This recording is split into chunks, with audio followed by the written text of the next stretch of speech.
People often say betrayal comes from the place you least expect. I never believed that until the day everything I trusted collapsed. For 7 years, I cared for my sick wife, arranging every medication, every appointment, every hospital visit. That morning, she told me she was going to the hospital for another kidney check. 1 hour later, my phone rang. It was the bank. "Sir, your wife is here right now," the bank employee whispered. "And she's sitting with a man who looks exactly like you." In that moment, my world stopped.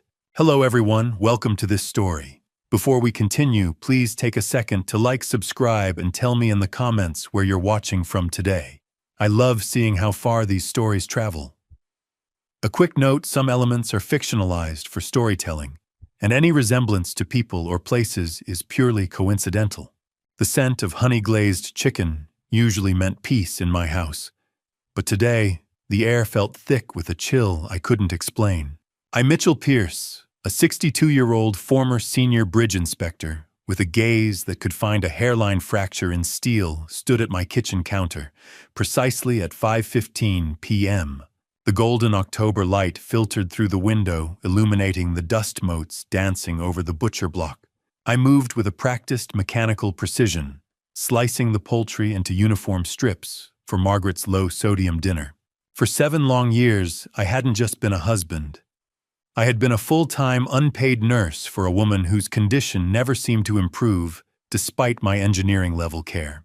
I had traded the structural integrity of Chicago's infrastructure for the fragile architecture of a dying woman's hope.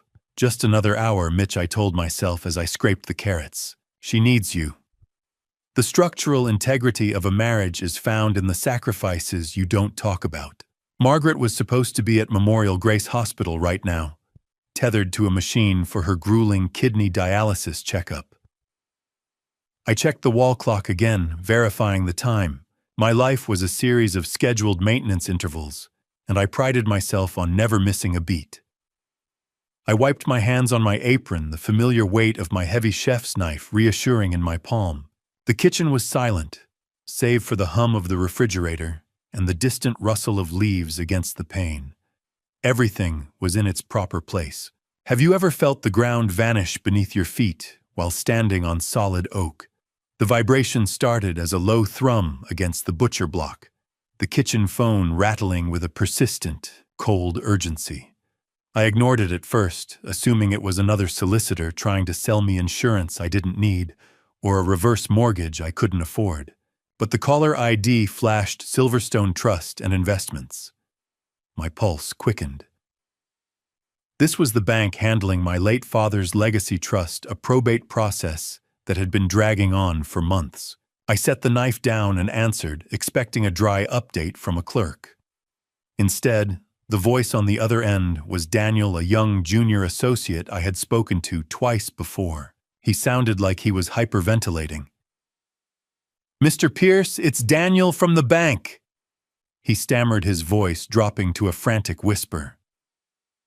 "I'm breaking every rule by calling your personal cell." I frowned, leaning against the counter. "Daniel, I'm right in the middle of dinner. Is the probate cleared?" My mind was already calculating the bills this trust would cover. "Sir, I know what I'm seeing," Daniel whispered, and I could hear the sheer terror in his tone. "Your wife is here. Margaret is sitting in the VIP suite right now." I felt a sharp spike of irritation. "That's impossible, Daniel. She's at Memorial Grace for dialysis. I dropped her off myself." He didn't skip a beat. "Sir, I am looking through the glass. She is right here, and she is with you. Or at least she's with someone who has your face. He's wearing your charcoal suit, Mitchell. He has your watch." The knife hit the floor. The blade sang against the tile. A perfect fracture. I stared at the shimmering steel by my feet, my brain refusing to process the data. "I'm standing in my kitchen." I shouted into the phone, my voice cracking with a sudden raw anger. "He's signing the papers." Mitchell Daniel hissed, the sound of paper rustling audible over the line. He's signing your legal name on the final legacy trust documents. He's taking the entire inheritance. If you aren't here in 12 minutes to prove who you are, you're a dead man on paper. The garage door groaned open like a heavy tomb, and I didn't wait for it to clear the roof of my truck before I slammed the gear into reverse. My knuckles were already white against the steering wheel, my mind replaying Daniel's frantic warning like a looped recording of a plane crash. 12 minutes. I had 12 minutes to stop a ghost from erasing my existence. As I cleared the driveway, the smell of burning rubber and hot engine oil filled the cabin, a sharp contrast to the honeyed warmth of the kitchen I had just abandoned. I swung the truck onto the main road, weaving through the aggressive late-afternoon Chicago traffic with a recklessness that would have horrified me 20 minutes ago. Every red light felt like a personal insult, a crimson barrier designed to strip away the life I had meticulously built. I began to realize with a sickening clarity that usually only comes after a bridge collapse, that Margaret's kidney failure symptoms always conveniently flared up exactly when I was due for major project promotions or site inspections. 7 years of systematic career sabotage flashed before my eyes as I narrowly missed a delivery van. I had been an engineer of steel and concrete, but I had been blind to the rot in my own living room. "Move, damn it, move!" I shouted at a stalled sedan, my voice raw and unfamiliar. 12 minutes. I can't lose 10 years in 12 minutes. I pushed the vehicle to its limit, the roar of the engine a cathartic release for the adrenaline coursing through my veins. Time wasn't a river anymore. It was a noose tightening around the neck of my father's legacy. As the skyline of the city blurred into a streak of glass and gray, my mind drifted back to the day I stood in the director's office at the DOT. I remembered the heavy weight of my resignation letter, the dry texture of the paper beneath my thumb. I was throwing away the best engineering mind in the state the director had told me, his eyes full of a pity I had mistaken for respect. "My wife's life is the only structure I care about fixing now," I had replied. I remembered the way Claire, Margaret's sister, had looked at me that night, her eyes gleaming with a satisfaction I now recognized as victory. She had called me a career-obsessed ghost for months, hollowing out my resolve until I snapped. I had walked away from a brilliant career because I believed my presence at home was the only thing keeping Margaret alive. Now I saw the truth through the windshield of a speeding truck. I hadn't been a savior. I had been a prisoner. The bitterness rose in my throat, acrid and hot. I had traded the skyline for a sick room, and all the while the woman I loved was likely preparing for the day someone would step into my charcoal suit and take the rest. Do you know what it's like to realize you've been the architect of your own prison for 7 years? I screeched into the parking lot of Silverstone Trust and Investments, the tires screaming as I bypassed the main entrance. My heart hammered against my ribs with such force it felt like it might crack a bone. I spotted it immediately. Margaret's dark green BMW X5 plate RVR 8394 parked crookedly near the VIP entrance. The glint of the setting sun off the paint was blinding. RVR 8394. "You weren't at Memorial Grace, were you?" I whispered the words, tasting like ash. I parked my truck 10 feet away and jumped out my boots, hitting the asphalt hard. As I ran past the BMW, I glanced through the rear window. There, tucked half under the driver's seat, was a professional-grade makeup kit peeking out from the shadows. Silicone adhesives and flesh-toned palettes spilled across the floor mat. The man inside wasn't just a look-alike. He was a carefully manufactured double. God, please let me be wrong. Just once, let me be wrong. But I knew the structural integrity of my life had failed. I saw Daniel standing at the side employee entrance, his face as pale as a sheet, frantically waving me toward the shadow of the corridor.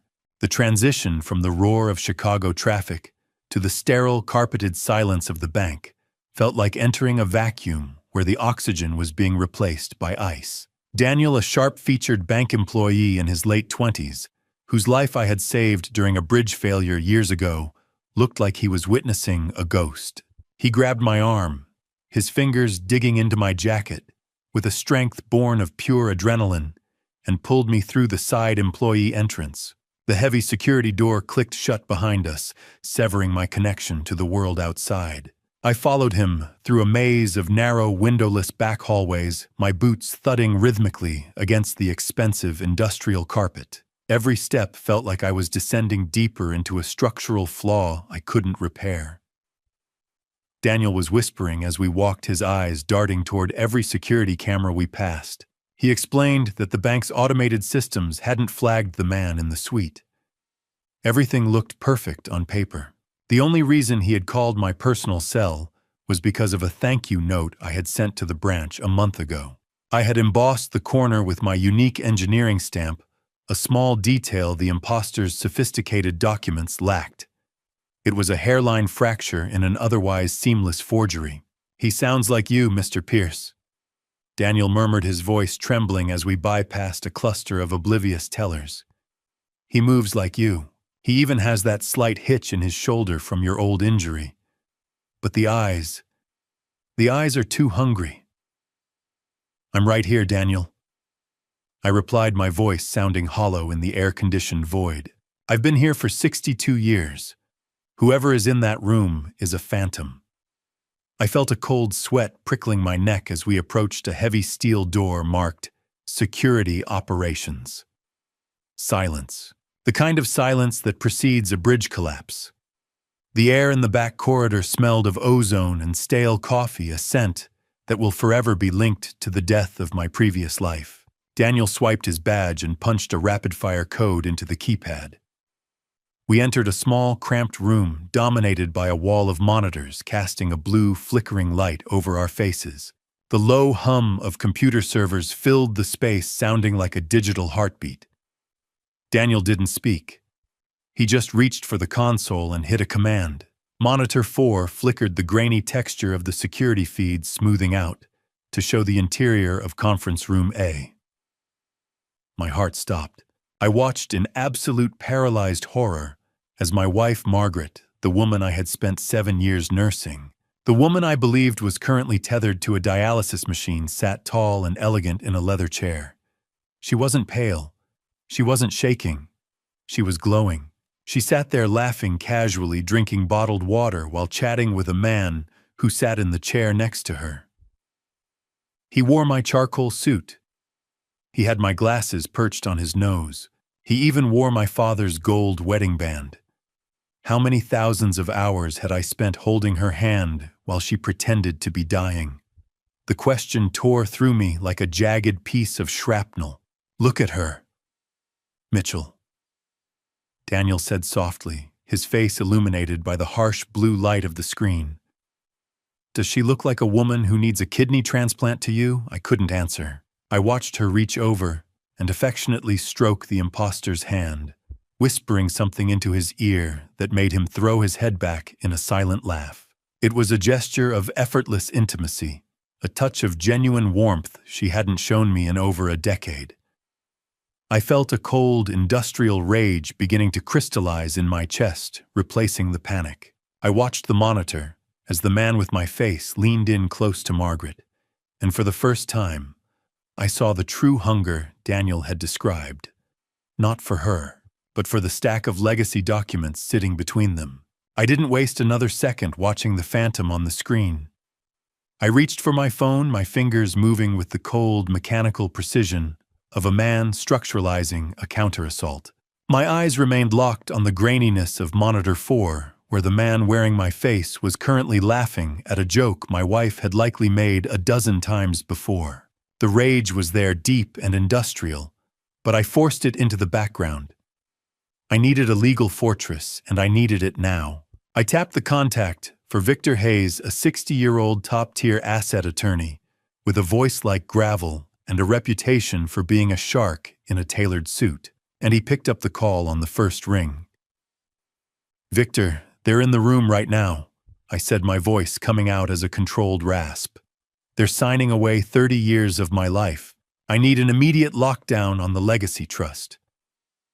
Victor didn't ask for a preamble. He knew my father's estate inside out. He had been the one to help my father set up the trust with a poison pill clause that required my specific physical authorization for any transfer over $1 million clause only I can deactivate if I act before the notary's seal is dry. I'm already on it, Mitchell Victor growled. I'm drafting the emergency injunction as we speak. Don't confront them yet. If you storm that room, they'll pivot to a backup plan. Let the law be your hammer. I paced the small security room, the smell of ionized air and electric tension thick enough to taste. Daniel sat at the console, his face pale under the glare of the fluorescent security lights, reflecting off my sweat-beaded forehead.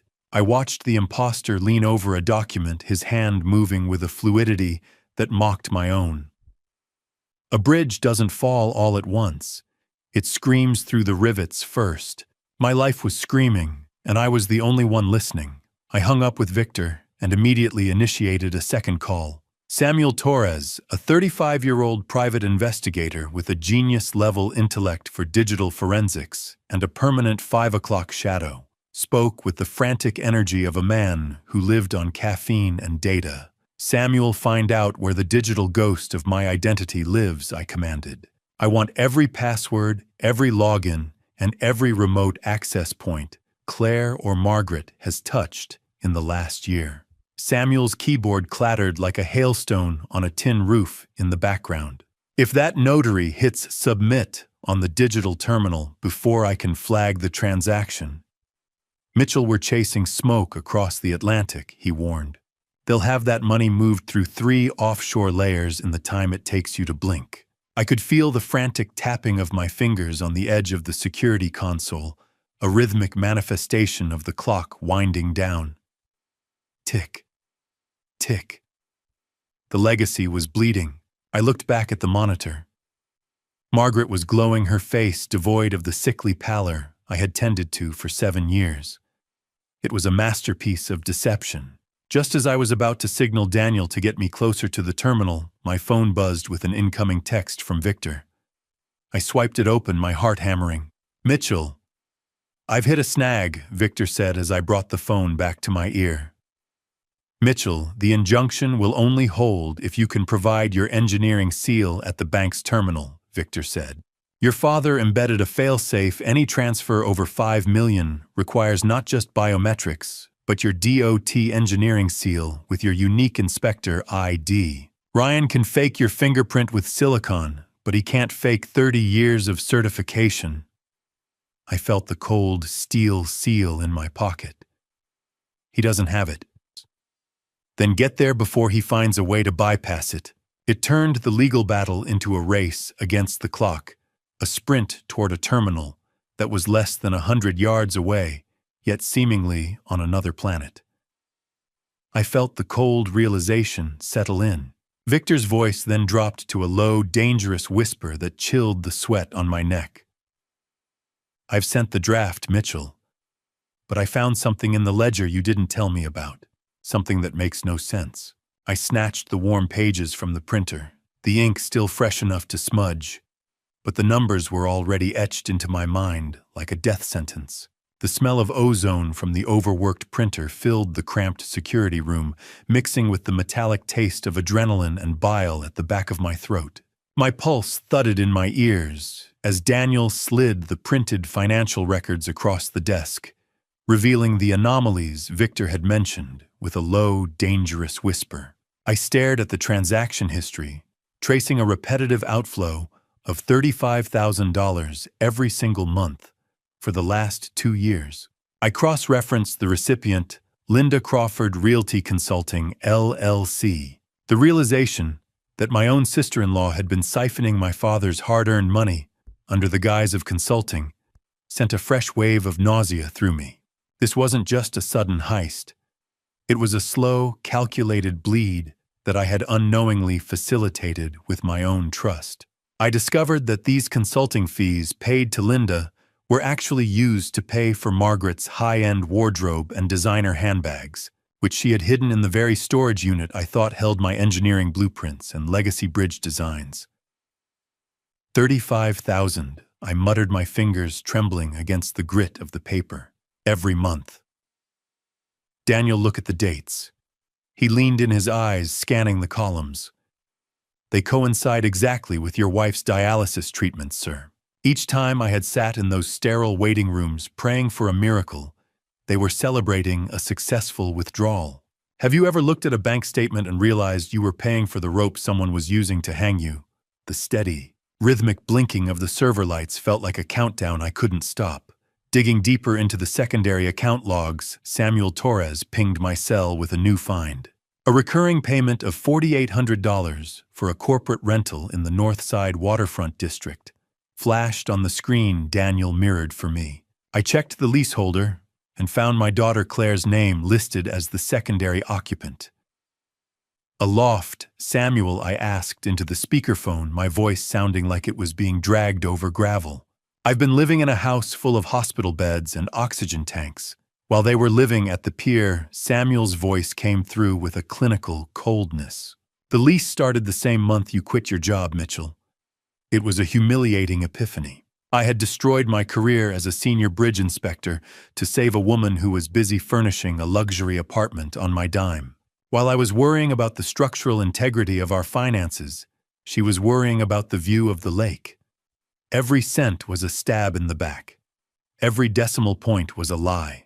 The air in the room felt thin, the electric tension mounting, as I realized the scale of the architecture of this betrayal. I had been the architect of my own prison, designing a life of sacrifice while they built a world of excess.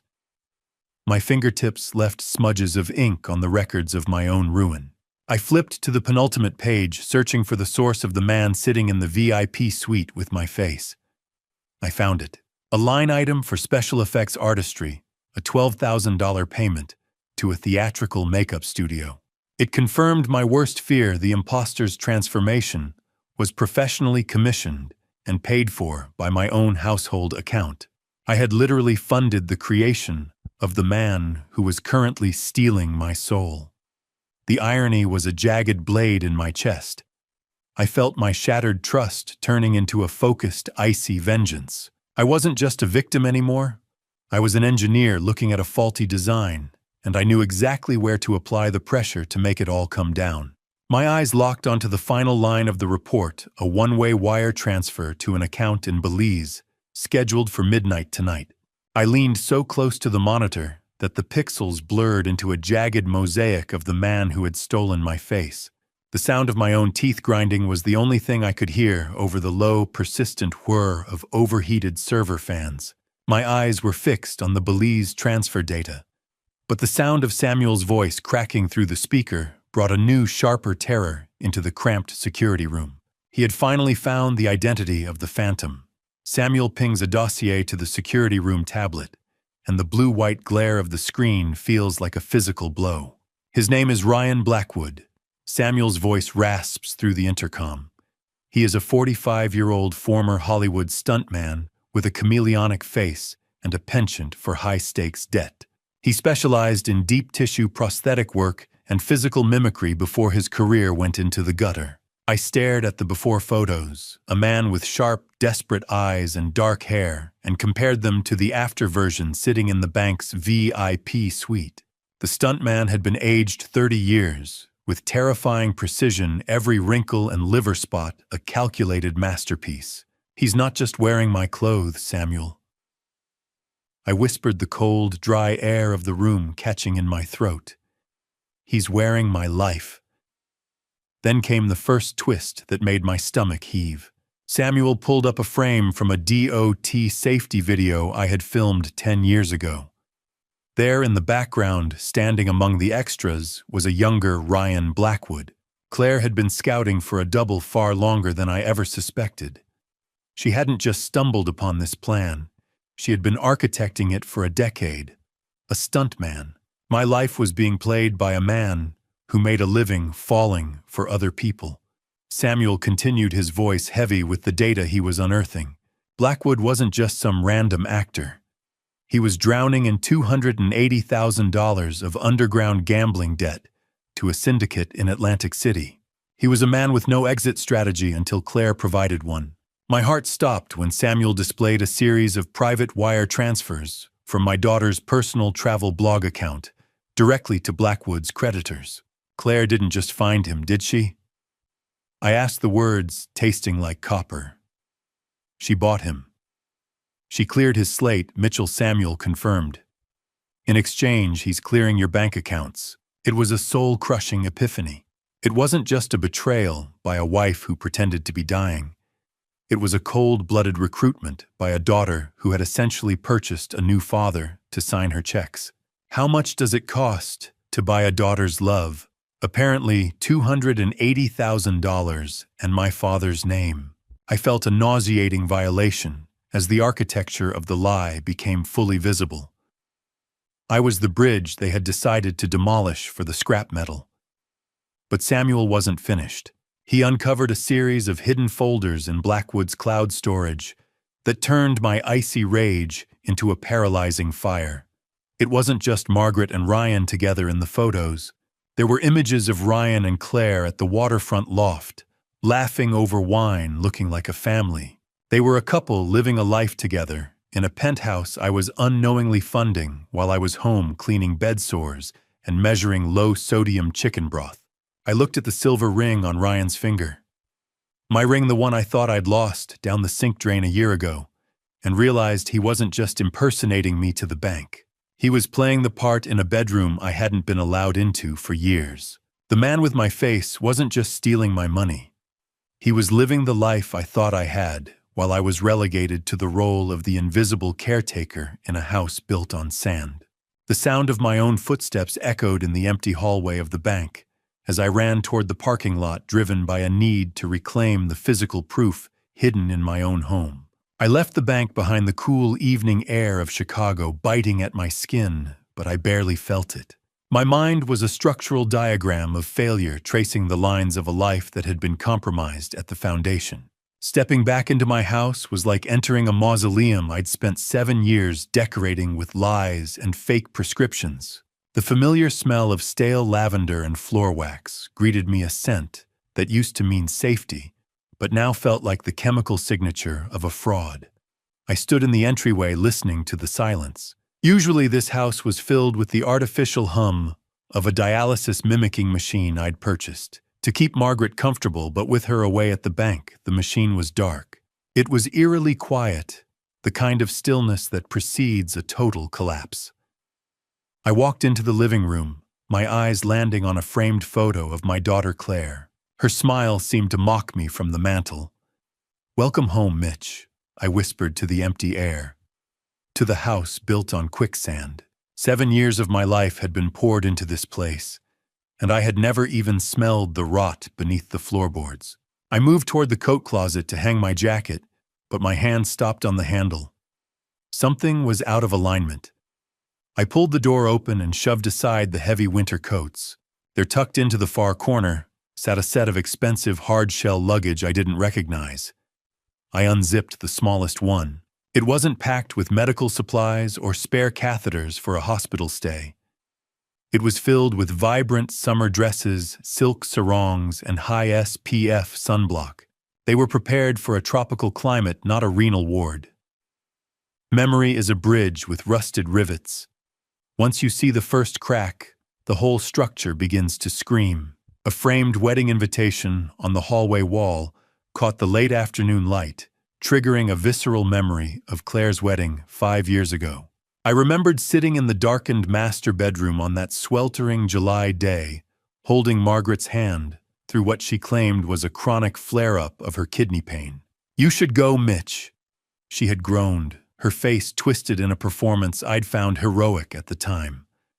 "Don't let my kidneys ruin her big day." I'd refused to leave her side, believing my devotion was the only thing holding her together. I sat in the dark for 6 hours while Claire's social media feed showed a lavish ceremony at a lakeside estate, a party I wasn't invited to. I realized now that Margaret's illness that day wasn't a tragedy. It was a tactical maneuver. She stayed home to keep me away from the guests who might have recognized Ryan Blackwood standing among the bridal party. I wasn't being a hero. I was being a jailer for my own replacement. The humiliation tasted like copper in my mouth. I turned toward the hallway closet and pulled the cord for the attic stairs. They unfolded like old bones, the wooden joints groaning under the strain. The attic stairs groaned. A warning from a house that didn't want its secrets found. I climbed into the unventilated space, the heavy dry heat pressing against my chest. I swept my flashlight across the dusty rafters until I found a rolled-up set of architectural blueprints for the house. I spread them out on an old trunk. They were my original designs, but they had been modified in Claire's unmistakable sharp handwriting. She had highlighted specific sections of the floor plan, labeled as dead zones areas, where she knew the acoustics of the house would prevent me from hearing conversations or where sightlines were obscured. She had mapped my own home against me. My flashlight beam hit a dust-covered briefcase in the far corner, hidden behind a stack of holiday decorations. Inside, Claire's old laptop sat nestled in foam, still plugged into a secret outlet installed behind the junction box. Its power light was blinking with a rhythmic green heartbeat in the dark, waiting for me to find the digital legacy of my own ruin. The screen flickered to life, its cold blue glow illuminating the dust motes and the deep weathered cracks in my hands, like a topographical map of a wasted life. I sat on the dusty attic floor, the dry, suffocating heat of the insulation pressing in on me from all sides. My breath hitched as the login screen appeared, a blank field demanding a key I shouldn't have possessed. I tried the most obvious combination, a sequence of 4 digits that felt like a mockery of my own existence. 0514, my own birthday. She used the day I was born to bury me. The desktop appeared cluttered with innocent-looking folders for travel photos and blog drafts, but my eyes were drawn to a hidden partition disguised as a travel archive. I navigated the directory with the frantic clicking of the trackpad, my pulse thudding in my throat. Inside, I found a folder named Operation Legacy. It was structured with the same engineering precision I once used to design state bridges, but this time the goal was to collapse a man's future.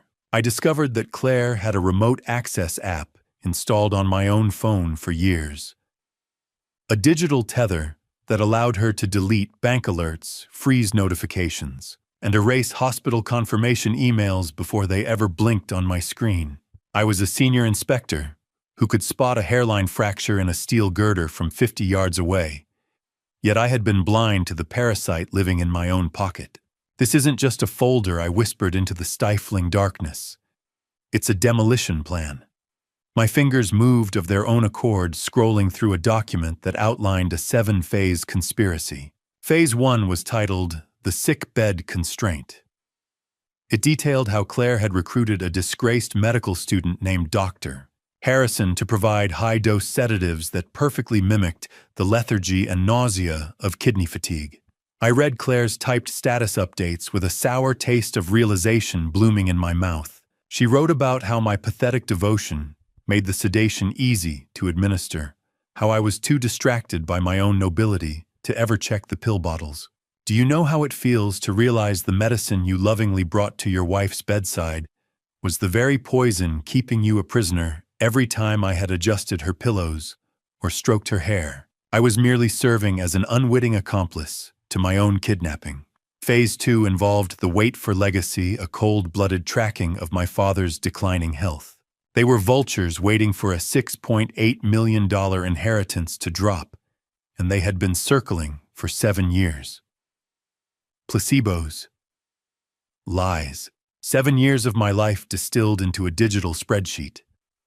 The deeper I went, the more the betrayal transformed from a sharp pain into a cold, industrial rage. I found a spreadsheet labeled Sedative Schedule that finally broke the last tether of my denial. In the margins were scanned notes in Margaret's own delicate handwriting. She wasn't just a passive victim being drugged by her daughter. She was an active participant. She had been choosing exactly when to take the pills to trigger flare-ups whenever I mentioned a site inspection or a weekend trip. She used her own body as a tactical weapon to keep me within arm's reach of the lie. The humiliation was absolute, a structural failure so complete that no amount of reinforcement could ever fix it. I felt the sweat dripping down my neck, the air in the attic becoming unbreathable as the weight of the truth settled on my shoulders. I scrolled to the very bottom of the file and froze. There was a high-resolution photo of a man I didn't recognize standing in a sterile office next to Dr. Harrison. He was the man who had been providing the chemical chains for my cage, the technician of my misery. I stared at the photo, my mind already cataloging the face for the reckoning that was coming. There is a specific kind of soul sickness that comes from watching a stranger practice being you, coached by the woman who promised to love you until death. The cursor hovered over a folder named Mimicry Tutorials, and my finger trembled as I clicked play. The blue, flickering light of the laptop in the dark attic cast long, distorted shadows against the rafters, making the space feel like a witness to a crime. The video was high definition, recorded in the very waterfront loft I had unknowingly funded. In the frame, Ryan Blackwood sat at a desk hunched over a tablet. Margaret was right beside him, her face vibrant and healthy, devoid of the sickly pallor she wore at our dinner table. I watched as Ryan practiced my specific engineering signature hundreds of times. "No!" Margaret's voice came through the speakers, sharp and instructive. Mitchell pauses before the P. He hesitates like he is checking a weld. It is a tic he developed after that bridge failure in '98. I felt a nauseating violation crawling up my spine. She had cataloged my traumas like design specifications. I noticed a video time-stamped from a month ago where she coached him on public interactions. "If the teller asks too many questions, just let me handle it," she said with a dismissive wave. "We will tell people Mitchell has early onset vocal fatigue from his stress. He is so predictable it is almost boring to play him." Ryan replied, pushing his glasses up his nose in a way that was a perfect mirror of my own habit. Click. Rewind. The sound of my wife's laughter felt like a serrated blade against my ears. I sat in the dry heat of the attic for a long time after the screen went black. The sound of the video's looped playback still echoing in the silence. My life had been a masterclass in deception, and I had been the only student who didn't know the curriculum. I finally closed the laptop, the green standby light blinking like a heartbeat in the dark, and retreated from the attic. I moved through the hallway past the room where I had spent years fetching water and fluffing pillows, and entered the master bathroom. I didn't turn on the lights at first. I let the moonlight spill in through the frosted window, illuminating the sharp, synthetic smell of Margaret's expensive perfumes that still lingered in the air. I stood before the cold, smooth surface of the bathroom mirror and finally flipped the switch. I looked at the man in the glass. For 7 years, I had allowed myself to become the caregiver, the worried husband, the man with the caregiver's slouch. Have you ever looked in a mirror and realized you've been a ghost in your own hallway? I began to consciously strip away that identity. I straightened my shoulders with the rigid discipline of a bridge inspector, assessing a primary load-bearing member. I cleared the exhaustion from my eyes, replacing it with the cold, industrial gaze that used to make junior engineers tremble. "You practiced the shell, Margaret," I whispered to her reflection in my mind. "You didn't account for the foundation. You can mimic the hitch in my shoulder, but you can't mimic the iron." I realized that while they had stolen my clothes and my ring, they had never possessed my iron-willed integrity. I am Mitchell Pierce, and tomorrow I am bringing this whole bridge down. As I reached up to splash cold water on my face, a glint caught the light. On the monitor earlier, Ryan had been wearing a specific watch. It wasn't a replica. It was my actual DOT commemorative watch, the one with the engraved steel casing I thought I had lost in a hospital cafeteria 3 years ago. She hadn't just replaced me. She had been harvesting my life piece by piece for years. I gripped the edge of the porcelain sink until my knuckles turned white, the weak man vanishing as a cold industrial rage took his place. The headlights of my truck sliced through the thick Chicago fog, a twin beam of truth, cutting toward the woman who had helped gut my life for $35,000 a month. My knuckles were still white on the steering wheel. the engine's growl vibrating through my chest as I pulled into the gated entrance of the Gold Coast. I was no longer the soft, grieving husband who fetched pillows and brewed herbal tea. That man had died in front of a bathroom mirror an hour ago. I was an inspector now looking for the stress points in a crooked bridge. I arrived at Linda Crawford's luxury condo at exactly 11 p.m. Linda Crawford, 56, adjusted her professional blazer nervously as she opened the door, her hands shaking as I pushed past her without waiting for an invitation. She tried to feign a sleepy surprise, but the smell of expensive, clinical air freshener and the way her eyes darted toward her laptop on the counter told me she had been waiting for a signal that never came. I marched to her designer glass coffee table and spread the forensic bank audits across the surface. The white pages glared under her recessed lighting, sharp and clinical. "You sell houses, Linda," I said, my voice as cold as a Lake Michigan winter. "Since when did you become a medical consultant for my wife's kidneys?" I watched the blood drain from her face as I pointed to the recurring payments from my father's legacy trust to her shell company. "Mitchell, I was just trying to help her." She stammered, her voice thin. "She said you were tracking every penny. She was scared she wouldn't have enough for the specialty care." I leaned over the table, my shadow swallowing her. Linda revealed that she was the one who actually found Dr. Harrison, but she claimed she believed he was a holistic specialist, not a disgraced medical student providing high-dose sedatives to keep me in a chemical fog. How much is a sister's loyalty worth? Apparently it's exactly $25,000 a month, plus a view of the lake. I stared at her, the silence in the room heavy with the distant muffled sound of waves against the seawall. "I'm an engineer, Linda. I know when a structure is about to fail. Right now, you're the weakest rivet in this conspiracy." I explained the reality of Operation Legacy, watching her eyes widen as she realized that the $850,000 she helped move made her a co-conspirator in federal wire fraud. I wasn't there to hear her excuses. I was there to break her. "You have two paths," I said, leaning in so close I could see the sweat beads on her forehead. "You can face the FBI tomorrow morning as a lead accomplice, or you can sign this affidavit now and help me bring down Claire and Margaret." I laid out the legal document, the cold, sharp corners of the printed statements pressing against my palms. Linda looked at the door, then back at the evidence. "They told me it was just a way to get her what she deserved," she whispered, reaching for a pen. "I didn't know about him. The actor." The pen scratched against the paper, the sound of a traitor choosing survival over family. As she signed, her resolve finally crumbled. "Claire had been recording your sleep-talking sessions for months. Mitchell," she confessed, her voice barely audible. "She used the recordings to give that man Ryan your exact cadence. Every private memory you mumbled in the dark was fed to him so he could pass as you in the high-stakes bank interviews.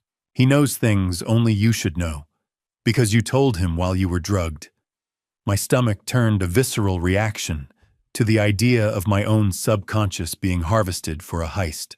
I snatched the signed affidavit, the ink still fresh. Just as the ink on Linda's signature began to dry, my phone buzzed in my pocket.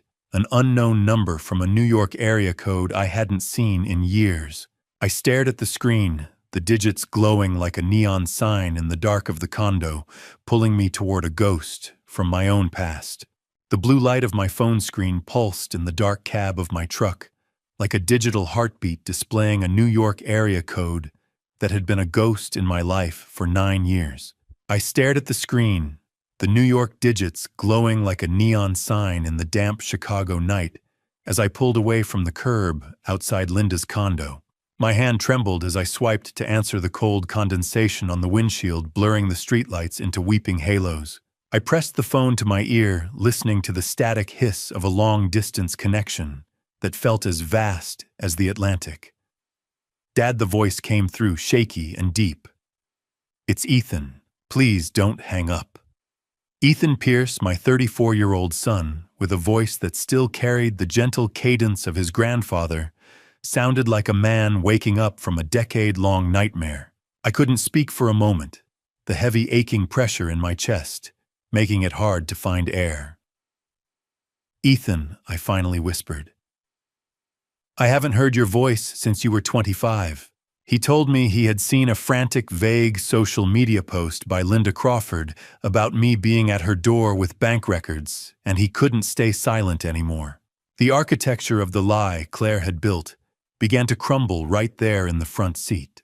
Ethan revealed that Claire had been sending him monthly allowance checks from an anonymous trust for the last 3 years. I recognized the amount immediately. It was siphoned directly from my father's legacy, my own inheritance being used to buy my son's distance. "She used my money to keep you quiet, Ethan. She used my father's hard work to pay for your exile. How do you bridge a 9-year gap in a 10-minute phone call while your world is on fire?" The hazard lights clicked rhythmically, a metronome for the years we'd lost. Ethan's confession became even more devastating as he described an email he had received 6 months ago. It was from Claire, but clearly intended for the imposter Ryan Blackwood. It contained a draft of Phase 5 of something called Operation Legacy. Ethan admitted he had been too cowardly to reach out, then assuming it was a dark, creative writing project or a sick prank. He had spent years believing Claire's lies, that I was the one who had cut him off, that I was a bitter, weak man who didn't want him in my life. I thought it was a joke, Dad, a script for one of her luxury travel videos. I didn't think she was actually erasing you. He sounded smaller now, the distance between us closing with every word of regret. "She told everyone I was the one who cut you off, Ethan. She told me you hated the man I'd become." The silence on the line wasn't empty. It was full of the years we'd lost to a monster's design. We sat there, father and son, connected by a thread of fiber optics and shared trauma. But Ethan's voice sharpened the grief, turning into a warning. He mentioned that in the misdirected email, Claire had bragged about having a second notary on standby, a personal friend who would sign anything for a price. My heart sank. The injunction Victor was filing at Silverstone Trust wouldn't be enough if they moved the meeting to a private location or a different branch. The law was a bridge, but Claire was building a tunnel underneath it. "I'm coming home, Dad," Ethan said, his voice firming with a sudden, desperate resolve. "I have the email. I have the check stubs. And I have something else, something Claire said about a Phase 7 that you haven't found yet." I gripped the steering wheel, the leather cold under my palm. I wasn't alone anymore. The isolation Claire had engineered for 7 years had finally suffered a structural failure. The Chicago wind howled through the steel girders of the L train tracks, a mournful industrial scream that matched the cold clarity settling into my bones at 6 a.m. The first gray light of a Chicago dawn began to bleed through the fog. As I pulled into the staging area, my mind racing through the implications of Ethan's warning about Phase 7. I sat in a nondescript silver sedan, parked a block away from Silverstone Trust, the engine ticking as it cooled. Beside me sat Detective Morris, a 45-year-old veteran of the Financial Crimes Division, with tired eyes and a jaw that looked like it was carved from Illinois granite, who checked the signal on my wire. Victor Hayes sat in the back, his face a mask of legal grimness as he reviewed the finalized affidavit from Linda Crawford.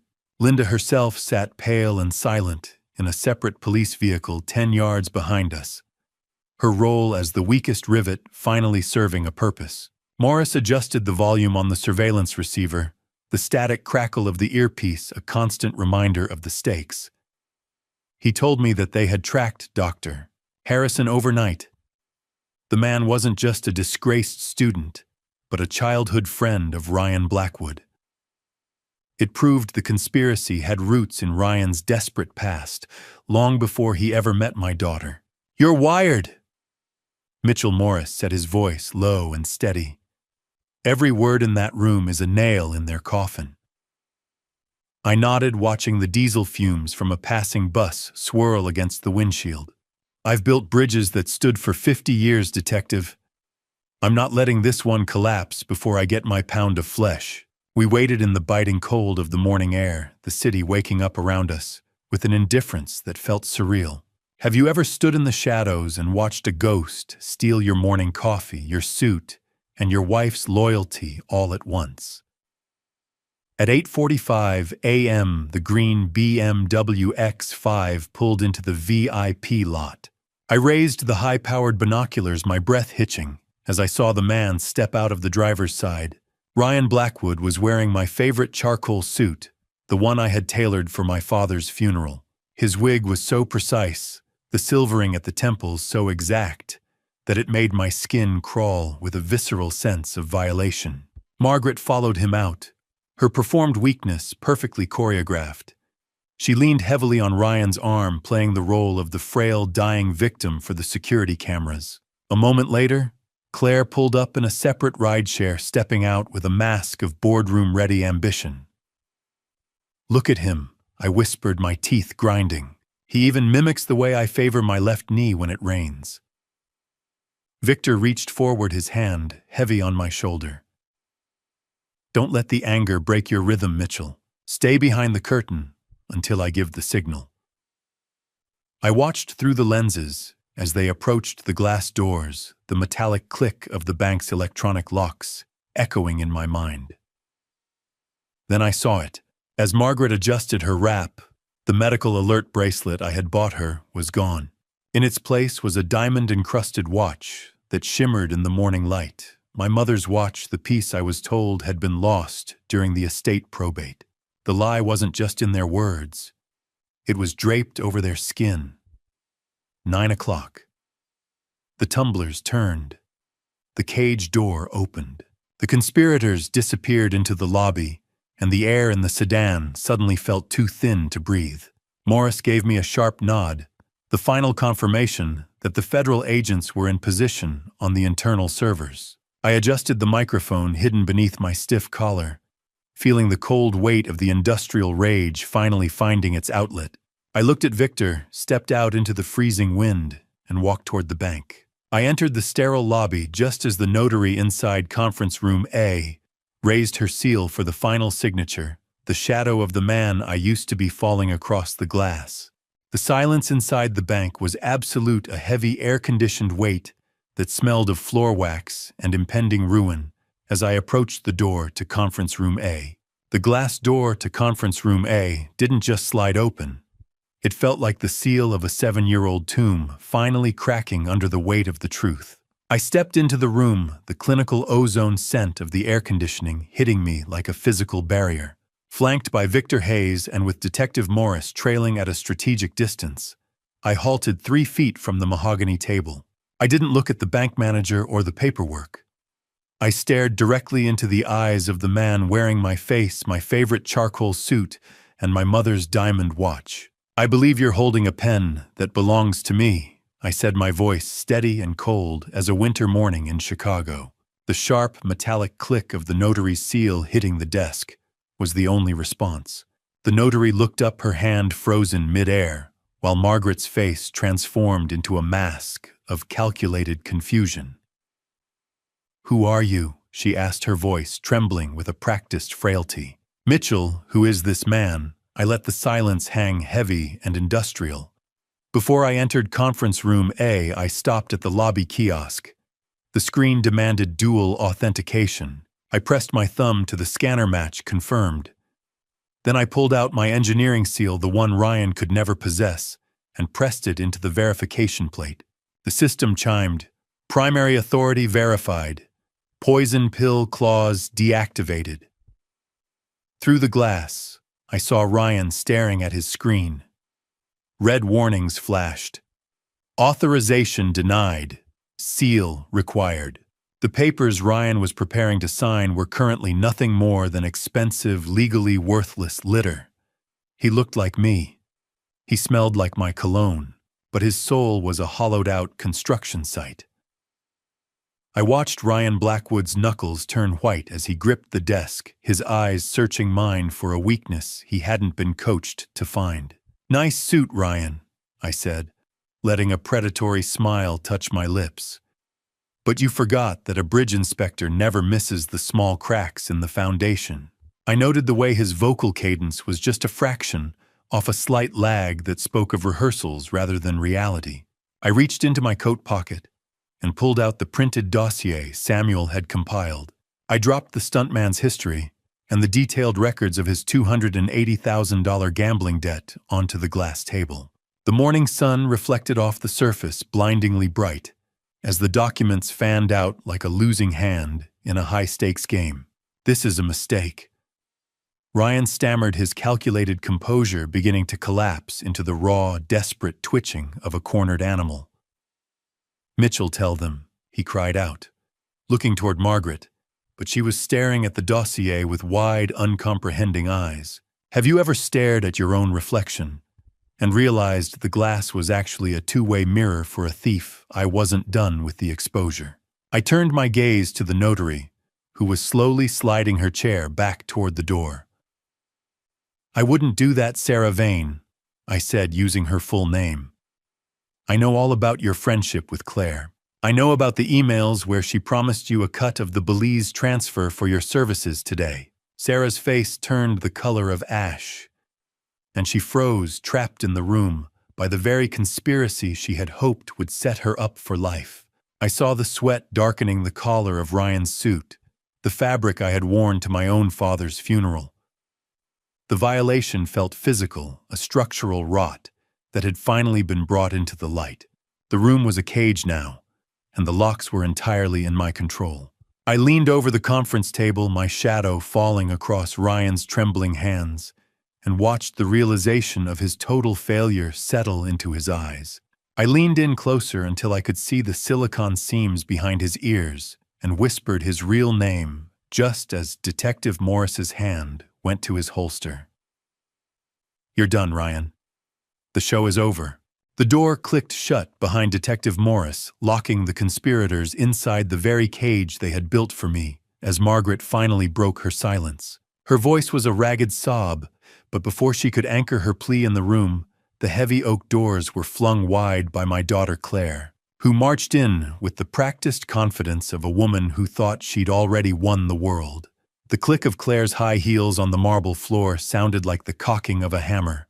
She was radiant, her face flushed with the expectation of a multi-million-dollar victory. Her scent, a cloying, expensive perfume flooding the sterile air of the conference room. She didn't see me at first. She was looking at Ryan at the documents at the finish line. Then her gaze shifted. I watched the smug victory on her face dissolve, but not into panic. It morphed into a sharp, clinical curiosity. She took in the room, the detective, and finally me standing tall with my jaw set. "Well, look at that," she said, her voice smooth and devoid of heat. The bridge inspector finally found a crack in the foundation. "Is that all you have to say to the father you tried to erase Claire?" I asked, my voice vibrating with a coldness that surprised even me. She didn't answer. Instead, she adjusted her designer bag on her shoulder, looking at me with a dead, flat look in her eyes that I finally recognized as pure calculation. Claire had been secretly draining Margaret's side accounts for months, siphoning the small fortunes I thought were going to medical bills into her own offshore holdings. She wasn't just stealing from me. She was gutting her mother as she went. She wasn't my daughter anymore. She was a structural failure I couldn't repair. I moved toward the table, dropping a secondary folder of data I'd pulled from the Operation Legacy file. "Margaret," I said, looking at my wife as she huddled in her chair, "you might want to see the itinerary for Phase 6. I watched Margaret's eyes scan the page, a single one-way ticket to Belize in Claire's name. There was no second ticket. Claire had intended to let Margaret take the full legal fall for the identity theft, while she vanished with the bulk of the $6.8 million. Margaret looked up at Claire, her face a mask of shattered disbelief. "Claire, you weren't going to leave me." Claire finally laughed, a hollow, terrifying sound that rattled the pens on the table.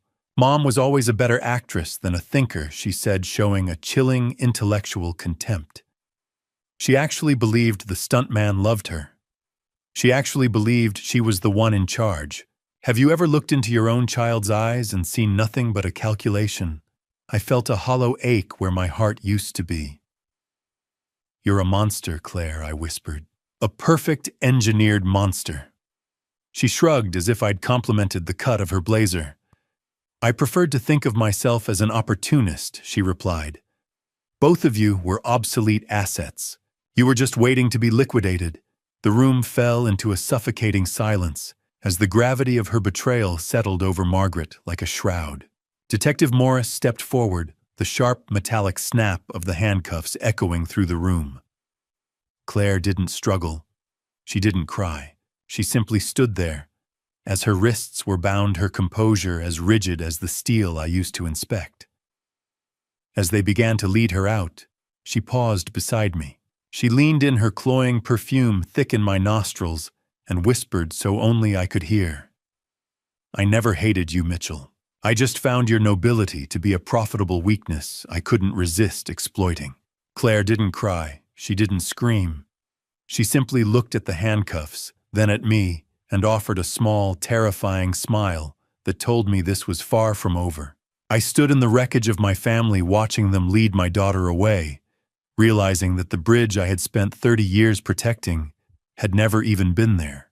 The walk back to my truck felt like a journey through a wasteland where the rubble was made of my own memories, and the front door of my house looked like the entrance to a crime scene I'd been living in for 7 years. I stood on the porch of the Elmwood residence, my keys heavy in my hand. Ethan stood beside me, his presence a quiet, steady anchor in a world that had lost its gravity. I unlocked the door and stepped inside, greeted by the familiar scent of expensive floor wax and the clinical tang of medical supplies. It used to smell like duty and devotion. Now it just smelled like the bottom of a grave. I walked through the main hallway, seeing the ghost of the man who used to meticulously organize Margaret's fake treatments. Every corner of this house was a witness to my humiliation. "It's so quiet." Dad Ethan whispered, his voice echoing in the hollow space. "It's like the house itself was holding its breath while they lied to you." "It's not quiet, Ethan," I replied, my voice sounding flat and tired. "It's empty. It was always empty. I just didn't have the eyes to see it." Underneath the mattress of the very bed where I had spent years fluffing pillows, I found a hidden journal. It wasn't a diary of pain. It was a ledger of mockery. Margaret had been rating my caretaking performance, scribbling biting notes about how easy it was to manipulate my salt intake obsessions while she was secretly ordering lobster to the waterfront loft. I felt a profound, hollow exhaustion as I realized my life's work had been her private comedy. Crash. The dialysis machine hit the floor. Plastic and glass shattered. It sounded like the truth.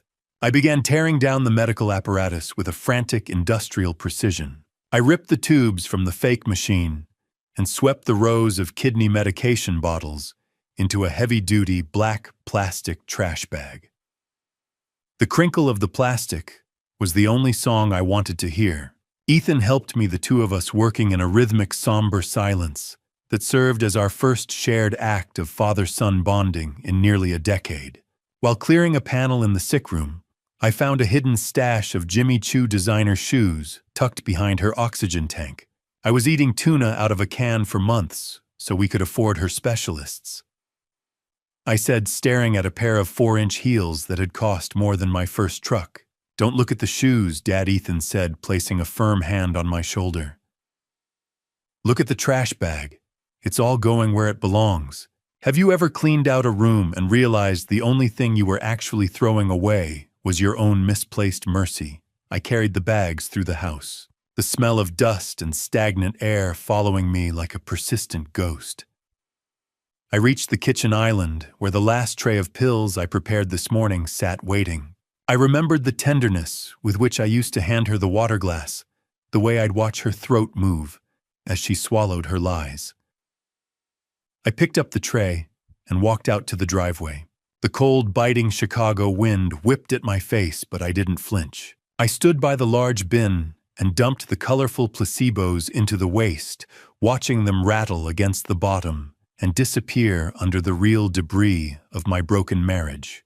The engineering mind in me finally checked the demolition box. The structure was down.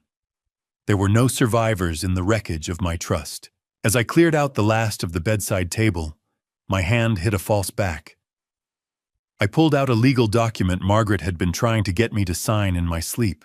It was a do not resuscitate order for myself, professionally drafted, to ensure she would inherit my remaining assets the second my heart stopped, under the weight of the stress she'd created.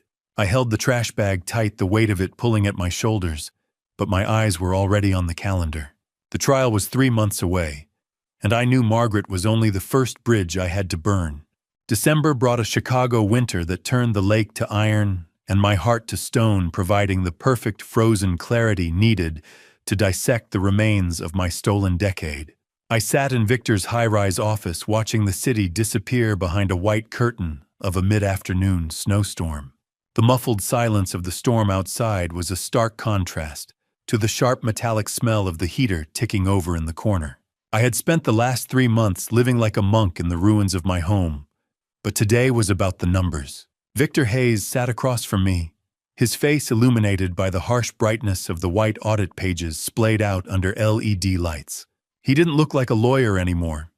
He looked like a coroner performing an autopsy on my bank account. The forensic audit was finally complete, and it was far more sinister than a simple case of identity theft. Victor revealed that Claire had been paying for life insurance on me for 5 years, but the beneficiary wasn't my wife or my estate. It was a shell corporation owned solely by Ryan Blackwood. They hadn't just been waiting for my father's money. They had been betting on my expiration date. It's more than just theft. Mitchell Victor set his voice flat as he pointed to a series of offshore transfers. It's an exit strategy. They weren't just stealing your money. They were erasing your existence. The consulting fees you were paying were actually a retirement fund for Claire and Ryan to use in Belize. Margaret was just the decoy they kept in the front window to keep you occupied. I leaned back, my eyes tracking the columns of figures. I was a bridge to them, something to walk over and leave behind once they reached the other side. The spreadsheets didn't lie. Numbers have a structural integrity that people lack. I had spent 30 years trusting the physics of steel, and now I was relearning the physics of betrayal. My life had been reduced to a ledger of debits, each one a day I'd spent fetching water for a woman who was actively planning my replacement. The audit then turned its cold eye to the chemical chains that had bound me.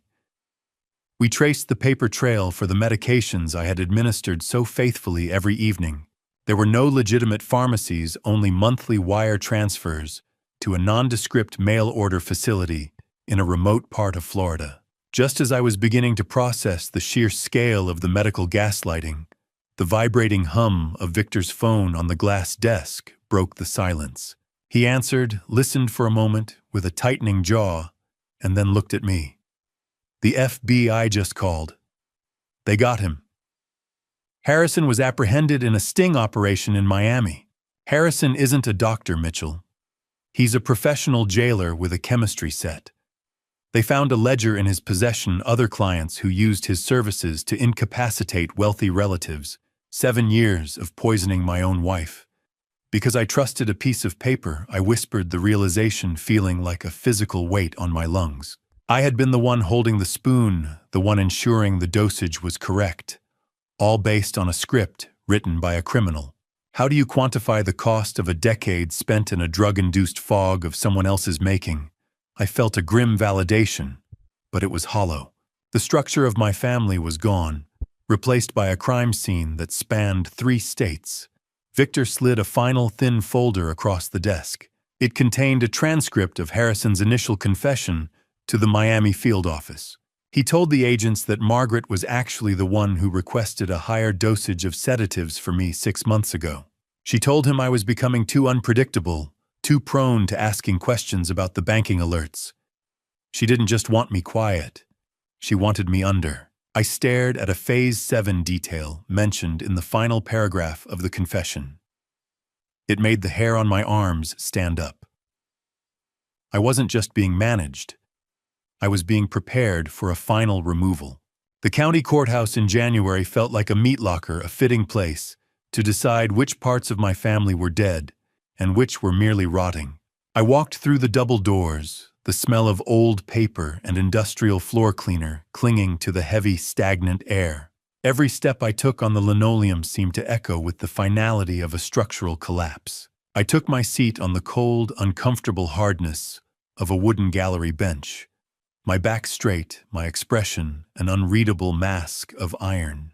I watched Margaret enter the courtroom, and the sight of her sent a sharp, bitter wave of nausea through my chest. She was back to using her cane, the sharp, synthetic squeak of the rubber tip punctuating the silence of the room. She wore a drab, oversized wool sweater that made her look small and fragile, a carefully constructed costume designed to evoke pity. Her lawyer stood and began to weave a narrative of tragedy, arguing that my client was a puppet, Your Honor, tethered by her own daughter's sociopathic ambition. He spoke of psychological coercion and duress, painting Margaret as a victim who had been forced into the charade.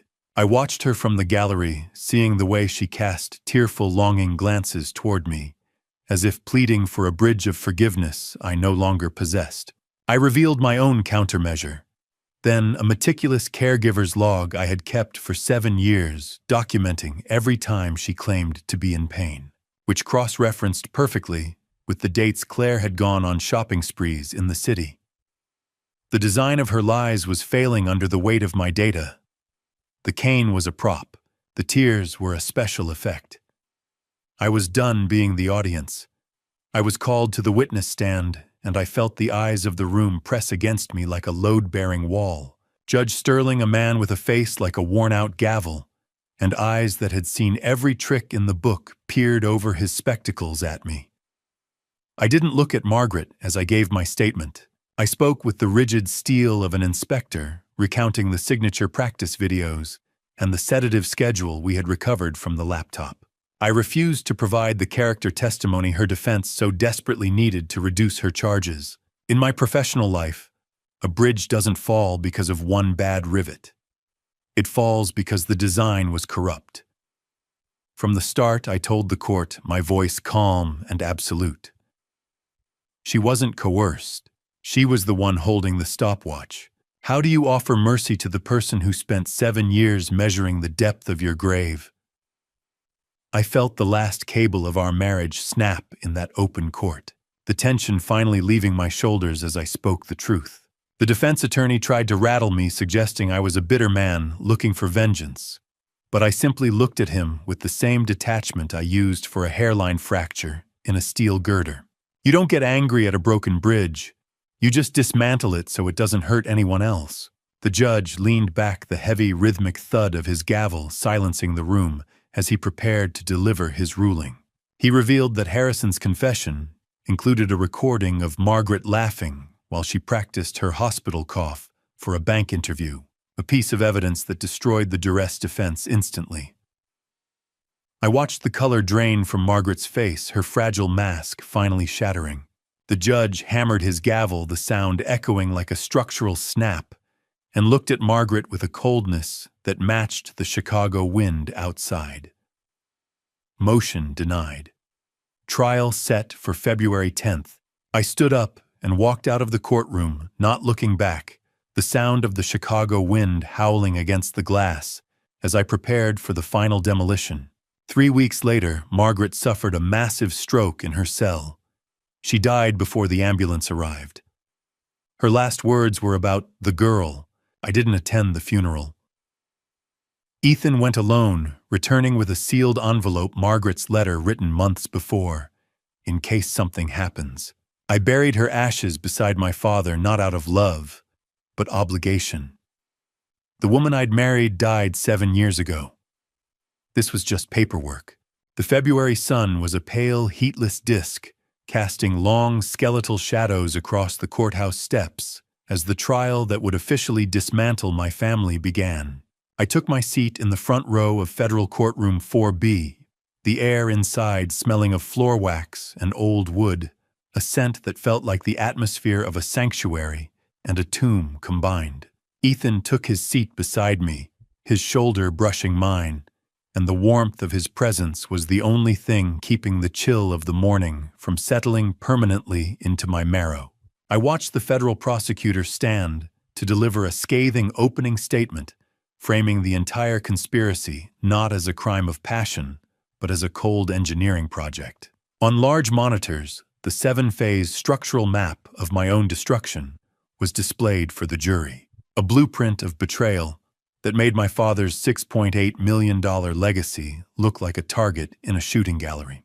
I glanced at Ryan Blackwood, who sat slumped between his high-priced lawyers.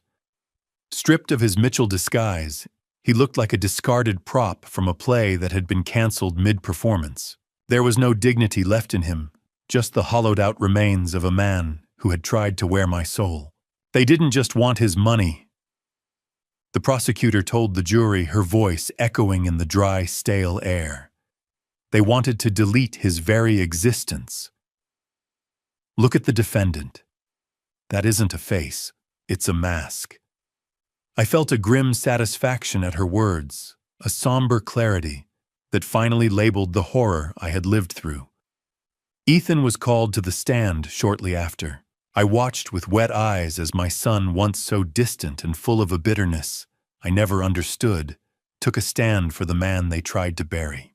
He revealed that Claire had once tried to convince him to sign a waiver stating, "I was mentally incompetent," intending to put me in a state-run facility permanently, so they could manage the estate without even the inconvenience of drugging me. The truth doesn't just set you free, it burns everything that was built on a lie. Ethan recounted the systematic isolation he faced, explaining how Claire's lies had convinced him I was a controlling, abusive man. He spoke of the allowance checks that were nothing more than hush money siphoned from my own inheritance. The rhythmic tapping of the court reporter's keys was the only sound in the room, as Ethan described the misdirected email that finally broke the spell. "I was a fool, Dad," he said, turning his gaze directly from the witness stand to mine.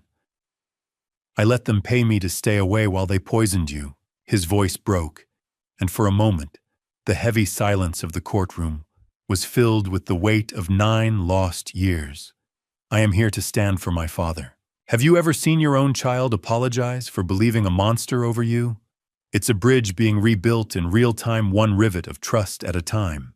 I gripped the wooden armrest of my chair, my knuckles white, feeling the structural integrity of my life returning. As Ethan stepped down from the stand, he did something that wasn't on the witness list. He reached into his pocket and handed the prosecutor a small, silver-encrypted USB drive he had found hidden in his old New York apartment.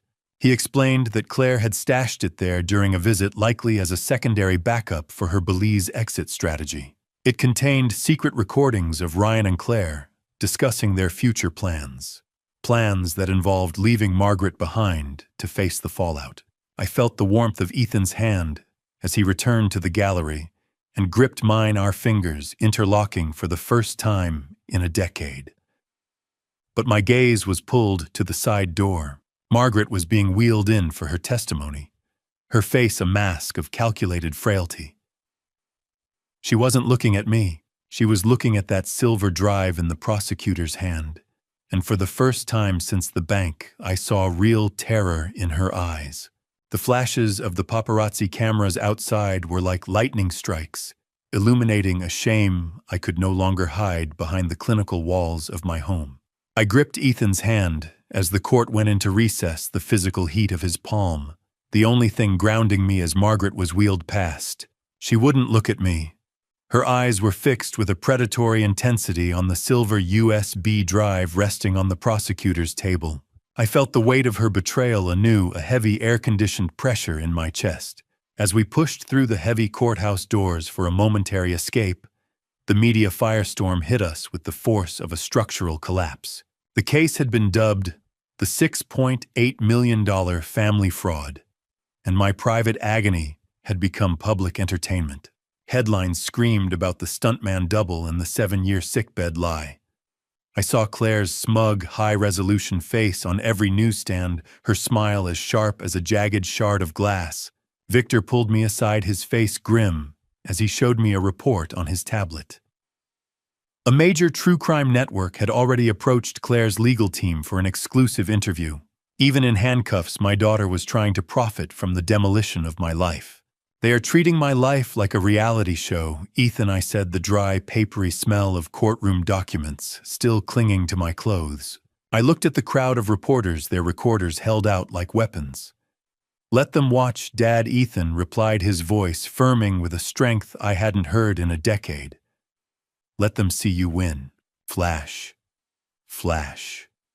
Click. They weren't taking pictures.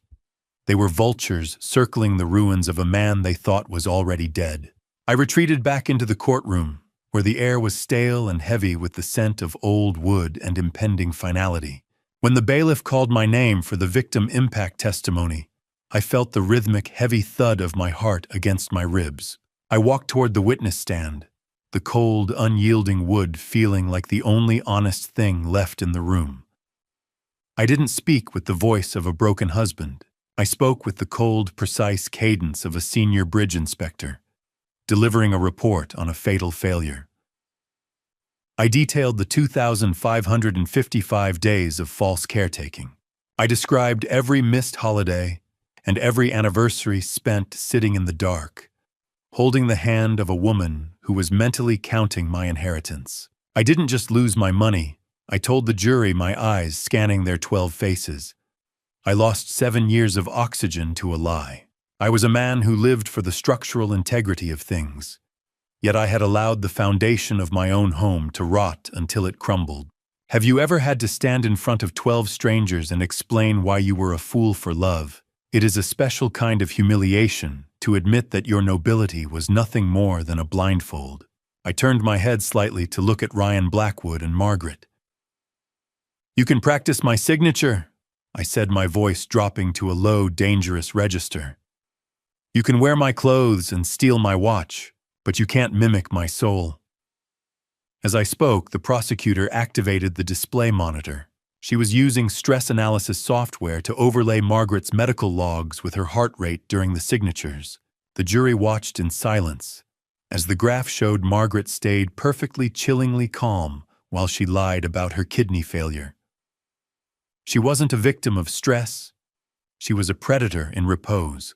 I felt a surge of cathartic release as the engineering of their lie was stripped bare. I had delivered my final inspection, and the verdict of the wreckage was clear. As I stepped down from the stand, my legs felt heavy but stable. A court officer intercepted me, handing me a small folded note. He pointed toward the back row.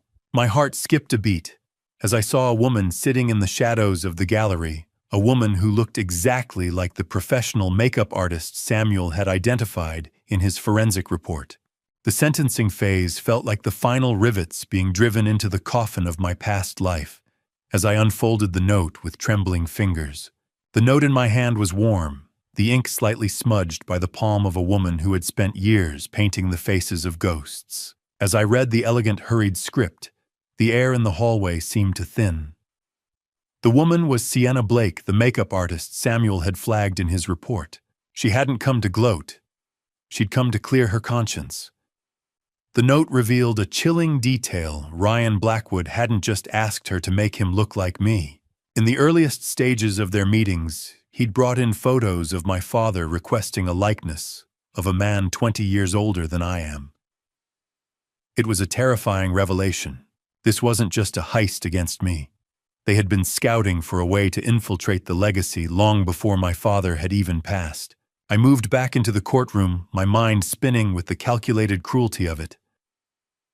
I took my seat as the judge called for order, his voice like a gavel striking iron. The sentencing hearing began with Ryan Blackwood. He sat there without the silicone masks or the tailored charcoal suit, just a man in a jumpsuit who had worn my life like a rented tuxedo.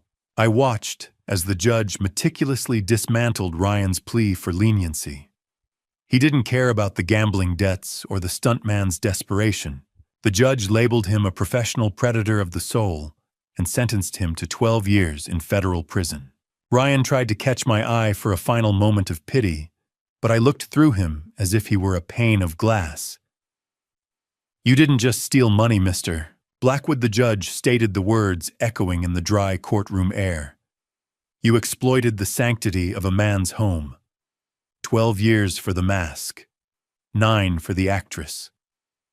The play was finally ending. Margaret was wheeled in next, her frailty no longer a performance, but a genuine consequence of her psychological collapse. The judge rejected her motherly devotion defense, citing the audio recordings of her mocking my trust.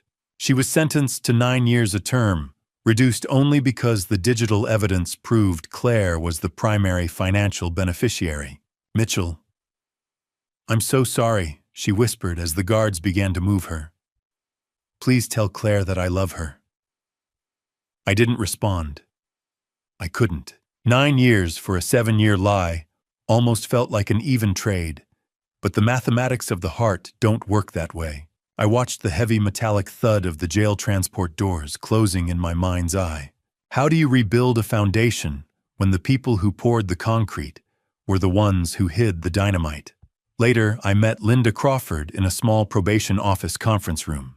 The smell of floor wax and stale coffee was overwhelming, and the pale fluorescent light cast long, weary shadows across the table. Linda, now a state witness, was signing over the remaining $650,000 from her shell company.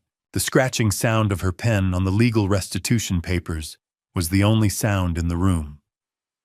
I've transferred every cent back, Mitchell, she said, her voice barely a whisper. I'll be paying off the rest for the next decade. I watched her sign the final deed, providing the properties she'd helped Claire acquire under the table. I don't want your thanks, Linda, I said, my voice reflecting a weary pragmatism. I just want the ledger to be clean. She paused, her hand hovering over the paper, and looked at me with a sudden sharp intensity. She confessed that during her time consulting, Claire had asked her to scout for a small private landing strip in a remote part of Illinois. It wasn't about an airport. It was about a final escape route I hadn't even considered. I watched Linda walk out the door, but my mind was stuck on a single word in Sienna's note. A word that pointed to a hidden asset even Victor hadn't found in the audit. The courtroom for Claire's sentencing felt different, colder, sharper, and devoid of the fake tears that had stained the previous hearings, as if the law itself had sharpened its teeth for the mastermind. I stood at the back for a moment, observing my daughter as she was led to the defense table. She didn't look at me. She didn't look at Margaret, who sat huddled in her own silent misery. Claire stood before the judge with a rigid intellectual defiance, her chin tilted up, as if she were the only person in the room who understood the true value of the game. The prosecution characterized her as the architect of an emotional demolition, a woman who didn't just want wealth, but who took pleasure in the systematic erasure of her own father. 18 years for the mastermind, I whispered, as the judge delivered the sentence. You didn't just want my money, Claire. You wanted to erase my name. She finally turned to me as the guards gripped her arms.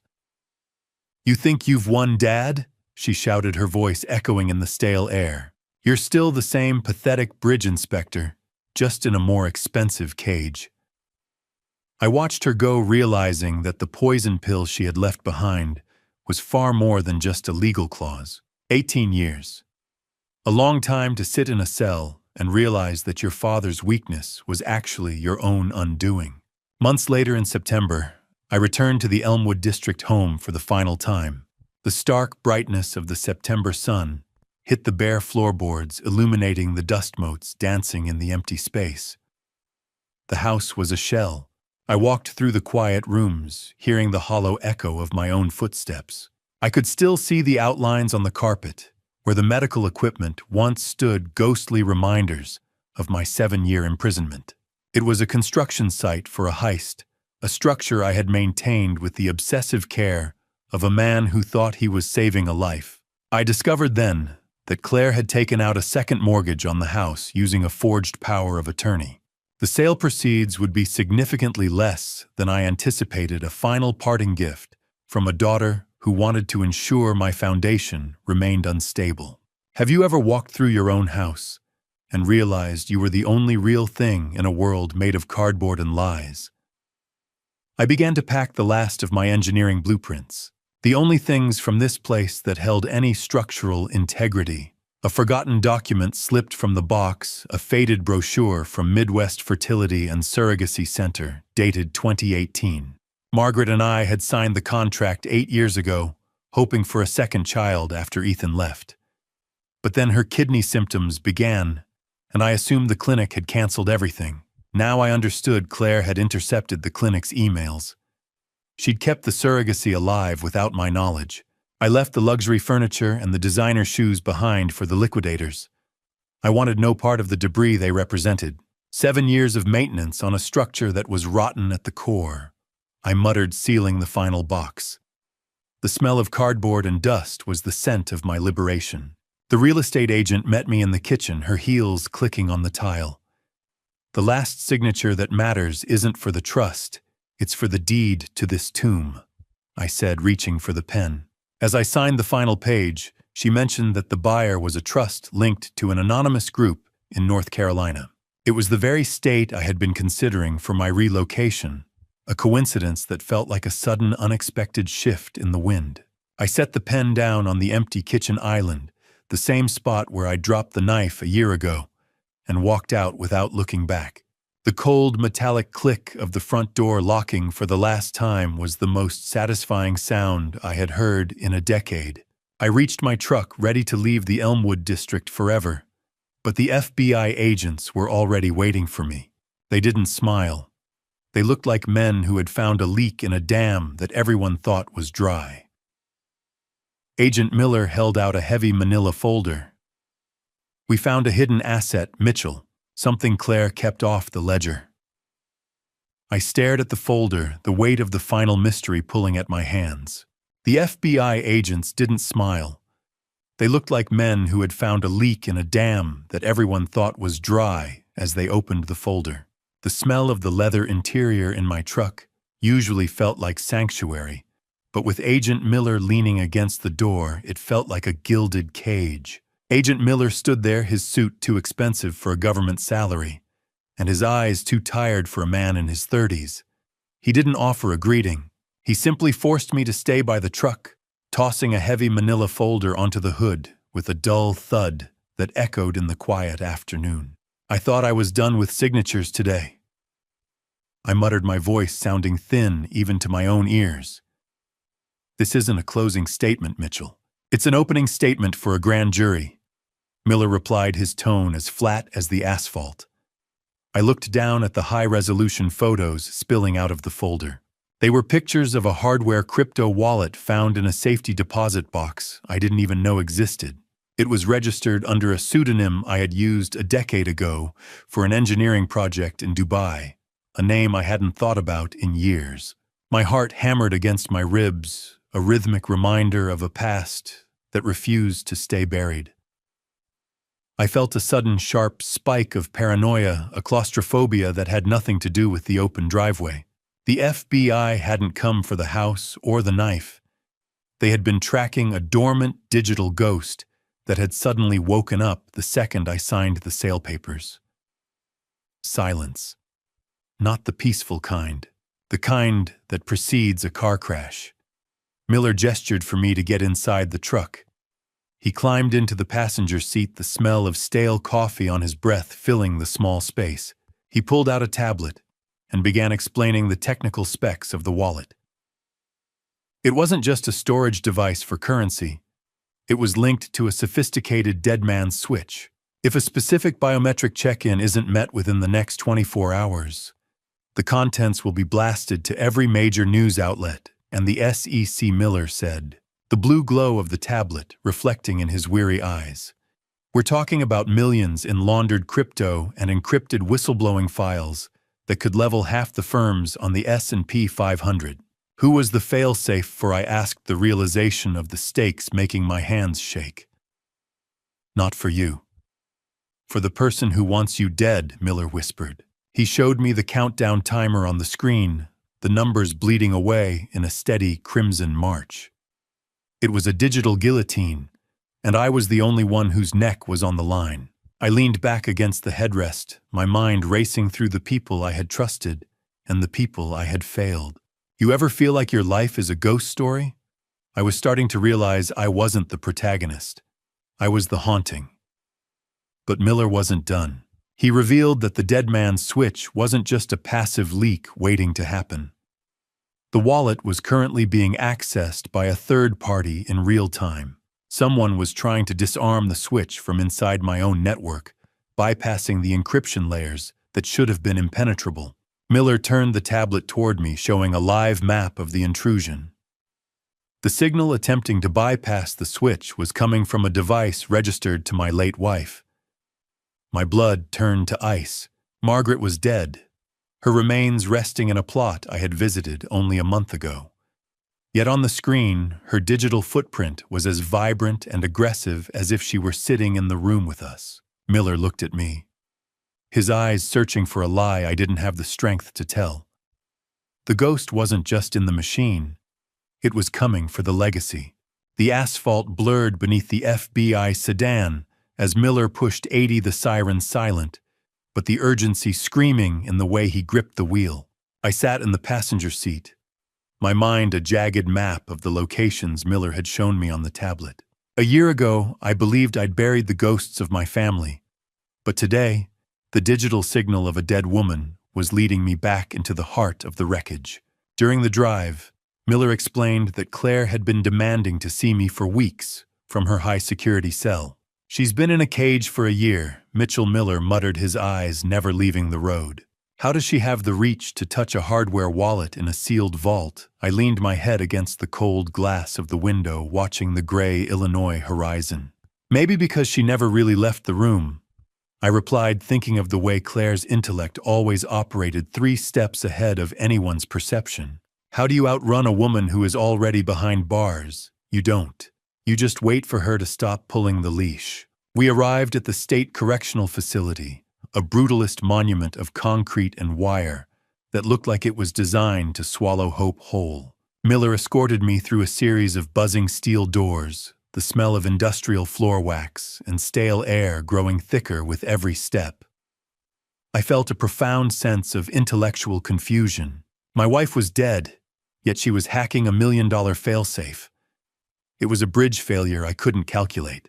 Claire sat behind the reinforced glass, her orange jumpsuit, a violent contrast to the pale, waxy skin of a woman who hadn't seen the sun in 12 months. She looked gaunt, her eyes sharp and predatory, lacking even a shred of the remorse she'd feigned during her trial. "You look tired, Mitch," she said, her voice crackling through the cold plastic of the visitation phone. "Selling the house didn't set you free, did it?" I gripped the receiver until my knuckles turned white. "Did you like the gift I left in the Elmwood kitchen?" she asked, referring to the legal trap that nearly cost me everything. I didn't flinch. "The FBI thinks you're the one hacking the switch, Claire. Are you?" She leaned in her breath, fogging the glass. She revealed that the hardware wallet required 2 physical keys to stop the timer, and she had the second one hidden in plain sight. If you are still here with me, please drop a quick comment to let me know you're still following this journey. Just comment the word iron if you're standing strong with Mitchell. And a small heads up, the next part of this story contains some recreated details for narrative impact. If you'd prefer to stop here, I completely understand, and you can end the video now. The glass between us didn't feel thick enough. Not by a mile. Claire leaned in even closer, her voice dropping to a whisper that felt like a razor blade against my ear. "I didn't kill her memory, Mitch. I weaponized it," she hissed. She explained that she wasn't the one hacking the system. The device registered to my late wife wasn't being operated by a ghost, but by a shadow proxy, a pre-programmed AI Claire had built before her arrest. It mimicked Margaret's digital footprint perfectly, allowing it to stay invisible to the FBI while it dismantled my defenses. "Stop the clock, Claire. Tell me where the second key is." I demanded the absolute betrayal of her, using her mother's memory as code, making me nauseous. The hum of the prison's fluorescent lights felt like it was drilling into my skull. Claire claimed the second key wasn't an object, but a person, and that person was currently standing right outside the prison gates waiting for me. She pressed her palm to the glass, pointing toward the exit, where a silhouette stood near my truck. A silhouette that wore the same charcoal coat my wife was buried in. My boots hammered against the prison's linoleum, the sound echoing like gunfire in a hallway that suddenly felt 3 miles long. I burst through the final heavy set of gates into the parking lot, my lungs burning from the dry, sterile air of the facility. I didn't stop until I was within 10 feet of my truck, my eyes locked on the charcoal coat Claire had pointed out. The figure stood perfectly still, their back to me. "Who gave you that coat? Who are you?" I shouted, my voice cracking under the weight of a year's worth of repressed terror. The figure turned slowly, and the adrenaline spike nearly knocked me over. It wasn't a ghost. It wasn't my late wife resurrected. It was a private courier, a scrawny kid in his 20s, looking terrified in a woman's charcoal wool coat that was 3 sizes too big for him. The kid held out a vintage flip phone that began ringing the second I was within reach. "I was paid $500 to stand here and hand you this phone when it rang." The kid stammered, the smell of damp wool rising from the coat. "That's it. I don't know nothing else." I snatched the phone from his shaking hand, realizing with a bitter pang that the silhouette was just a hollow decoy. Claire had designed this entire moment to trigger my fight-or-flight response, a theatrical cruelness she practiced like an art form. I flipped the phone open. The voice on the other end was distorted, a digital mask that hummed like a broken radiator. "You have 3 hours before the switch clears the ledger," the voice rasped, providing coordinates to a location in the Elmwood district I thought I'd left behind forever. "The second key isn't an object, Mitchell. It's a person waiting for you at those numbers." "Why should I trust a voice that sounds like a radiator?" I asked, but the line went dead. "Hope is a jagged piece of glass. The harder you grip it, the more you bleed, but you're too afraid to let it go and see where it falls." I stood beside my truck, the orange glow of the setting sun hitting the prison wire and casting long, barred shadows across the asphalt. I had the vintage phone in one hand and the weight of the FBI's demands in the other. Then my real phone vibrated in my pocket. A different ringtone, the kind that ends lives. I swiped to answer, expecting Agent Miller or Victor. Instead, the voice was weary and professional. "Mr. Pierce, this is Sarah with the Department of Children and Families. I'm calling about Emma Pierce Crawford. She was born in June 2023, over a year ago, via a surrogacy arrangement you and your late wife initiated in 2018. I gripped the truck for support. "That contract was canceled. The clinic refunded us." "No, sir. It was never canceled. It was transferred.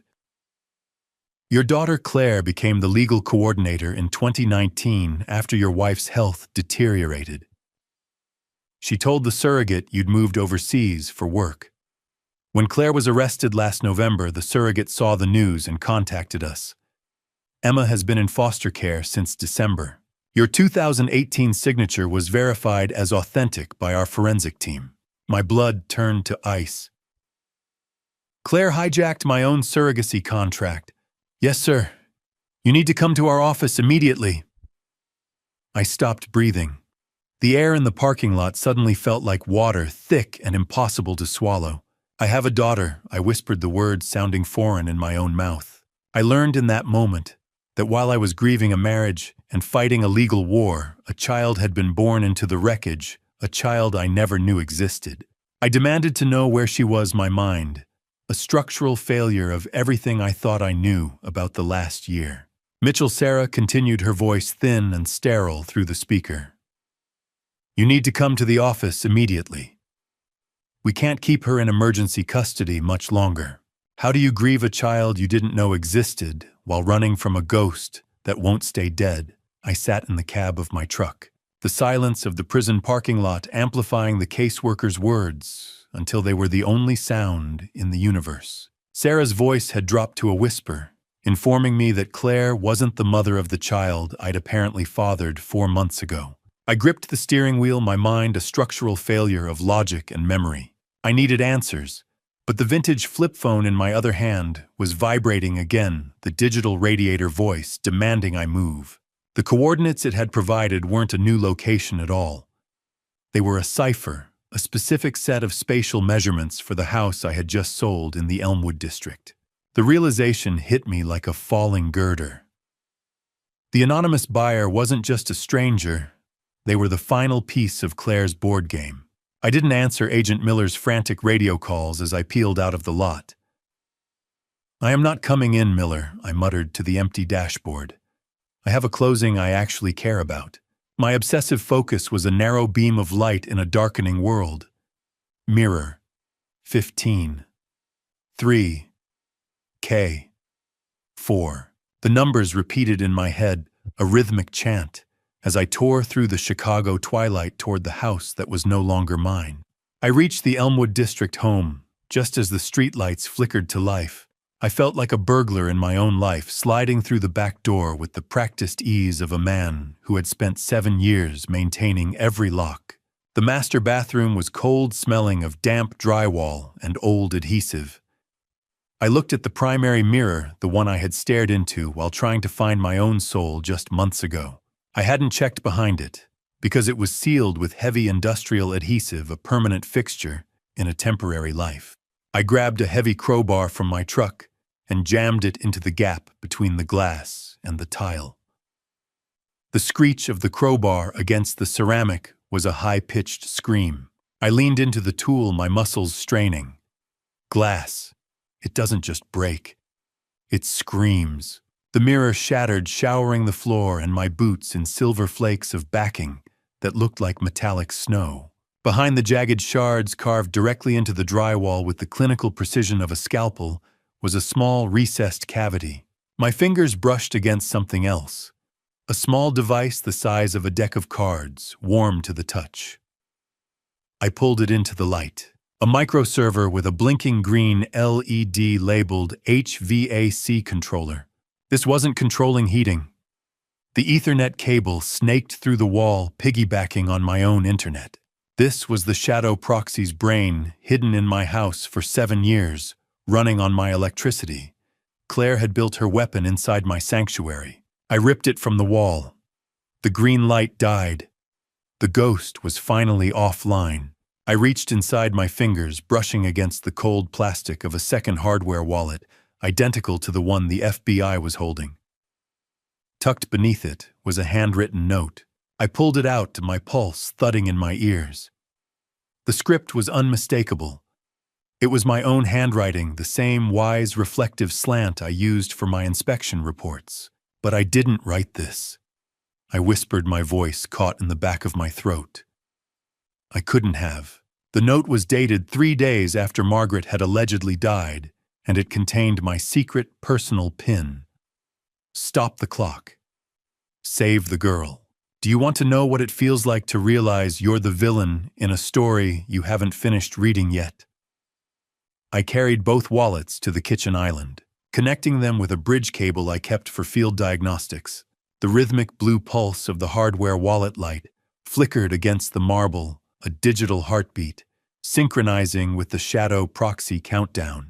The timer began to slow, the crimson numbers turning to a steady clinical green as the data began to decrypt. I expected financial records or offshore accounts, but the file names that populated the screen made the blood drain from my face. They weren't ledgers. They were medical logs titled Emma_biological_source. Come on, you digital bastard. Open up, I hissed, my fingers flying over the keys. The final block of data decrypted with a soft chime. A photo flickered onto the screen, a hospital room with a man holding a baby. My face. But the metadata revealed the truth AI generated in 2023. Claire had edited my face onto the surrogate's partner's body, likely to convince the surrogate I was involved. Beneath the fake photo was the real document, my 2018 surrogacy contract, with Margaret notarized and sealed. My signature was authentic. I had signed this before the lies consumed everything.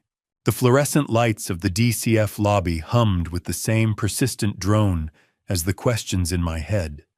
But for the first time in a year, I wasn't looking for a way out. I sat on a hard plastic chair, my hands finally steady against my knees as I waited for Sarah. Outside in the parking lot, Agent Miller was probably still scrolling through the hardware wallets I had just surrendered. That folder contains everything I had told him the morning air finally tasting clean. Every wallet, every node, every name.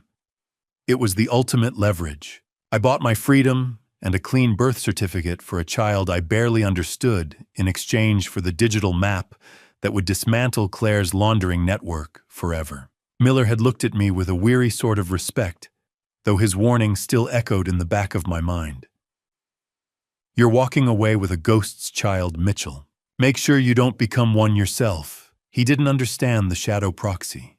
The software wasn't designed to destroy me, but to act as a digital trustee that would only release the truth and Emma's location once I had successfully severed the last tie to my old life by selling the Elmwood house. It was a fail-safe and engineering masterpiece of a different kind. Ever held a 6-month-old and realized they are the only thing in the world that doesn't care about your sins? The door opened, and Sarah led me into a small, quiet room that smelled of baby powder and antiseptic. She was carrying a bundle wrapped in a yellow blanket. Emma was 13 months old, with a tuft of dark hair and steady, curious eyes, and eyes that held the exact same shade of storm cloud gray as mine. As she placed the girl in my arms, the weight of her felt like a cornerstone being set in a new foundation. Sarah handed me a copy of the 2018 contract. I did remember signing this, Margaret, and I had been hopeful, planning for a future after Ethan left home. But within weeks, her kidney symptoms began. Clinic appointments stopped. I'd assumed the contract was voided. Now I understood the shadow proxy had been erasing fertility clinic emails for 5 years. Claire hijacked the entire process, hiding my biological child as a backup plan if the bank heist failed. Margaret's posthumous letter confirmed it. Claire found the contract in my desk in 2018. She saw an opportunity, a child she could use to control your inheritance if everything else failed. The baby was always yours, Mitchell.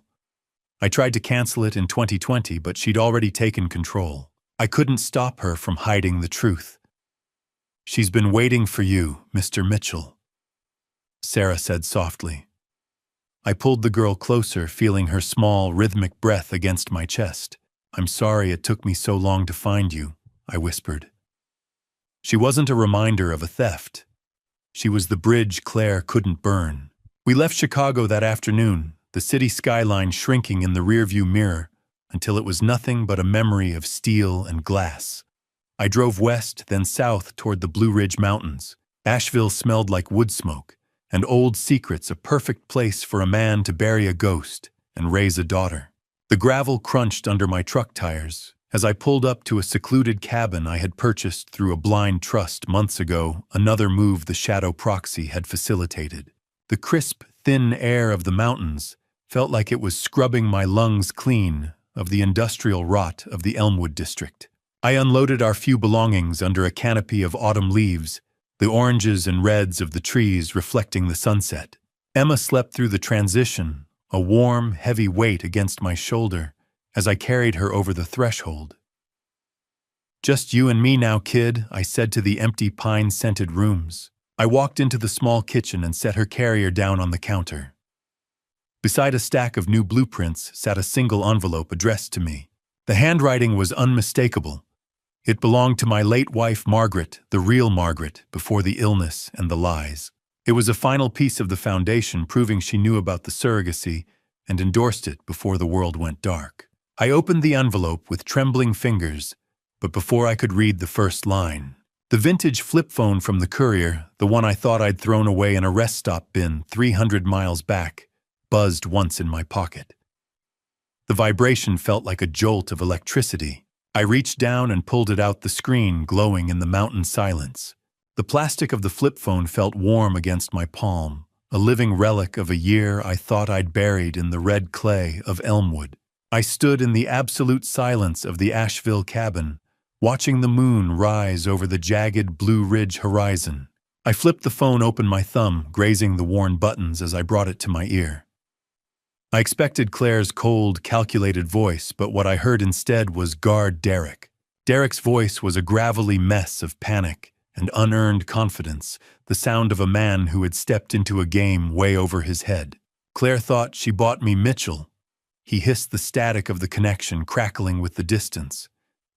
But she didn't realize I knew about the hardware wallet.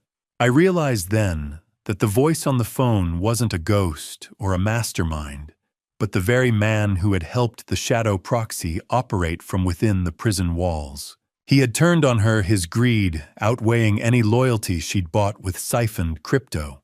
He was demanding the codes I had just handed over to the FB.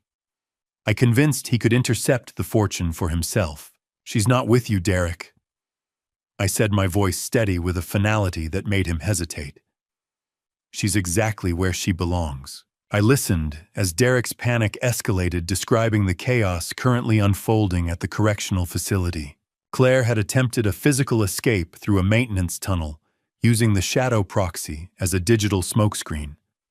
Greed is a louder engine than love. Derek proved that with every word, but the plan had been a structural failure from the start. By handing the hardware keys to Agent Miller earlier that morning, I hadn't just secured my freedom, I had inadvertently triggered a high-level security lockdown that sealed the tunnel before she could reach the perimeter. "You sold her out, didn't you?" Derek snarled. "You gave the feds the map." I watched the orange embers in the fireplace pop and hiss. "I didn't sell her out," I replied. I just finally closed the door. The line went dead with the sudden sharp wail of sirens on his end, leaving me alone with the mountain wind and the distant hoot of an owl. I set the flip phone on the mantel and picked up the envelope I'd been holding. The stationery was old, the texture smooth and familiar. It wasn't a message from Claire. It was a delayed legal delivery from my first wife, Margaret. I read her words by the light of the fire, the truth finally surfacing from beneath 7 years of silt. She explained that she had seen the rot in Claire early on, long before the accident. Margaret's letter explained she had commissioned the original shadow proxy years ago, a digital trustee designed to protect Emma's custody documents. But Claire discovered the code, reverse-engineered it, and weaponized it. The AI that attacked me was a corrupted version of the tool Margaret built to save me. The surrogacy with Emma had been her final gift, a bridge she'd built to carry me across the river of my own grief. How many lives do we have to burn before we realize we're the ones holding the match? I felt a cathartic peace settle into my bones, a structural integrity I hadn't felt since I was a young man inspecting my first span of steel. "Live for the both of us, Mitchell." The letter concluded in her elegant hand. "The girl is yours.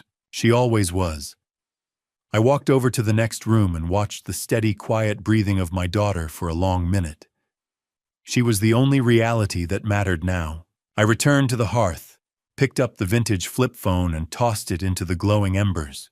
I watched the screen melt and the plastic curl, the last ghost of the Elmwood district, flickering out in a small blue flame. I tossed the phone into the embers and watched the screen melt, the last ghost of the Elmwood district, flickering out until all that remained was the steady, quiet breathing of my daughter in the next room. Time used to be a countdown. I couldn't stop, but today it was just the rhythm of a toddler's laughter echoing against the cedar walls of our cabin. I stood on the porch, the smell of fresh pine and the faint, sweet scent of birthday candles lingering in the spring air. 15 months had passed since I gained custody, and the world felt fundamentally different. Emma was approaching her second birthday. I wasn't just hiding in the mountains. I had become something new. I was now the preeminent consultant for the FBI, spending my days tracking the very laundering systems and shadow proxies that had nearly erased me.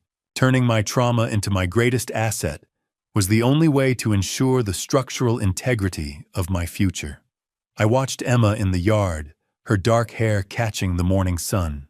She was thriving, possessing a stubborn streak that reminded me of the best parts of the woman I had truly loved. 2 years, Emma, I said, leaning against the porch railing.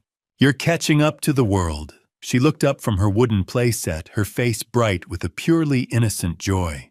Got a cake? She asked. And I couldn't help but smile, a genuine expression that no longer felt like a heavy lift for my facial muscles.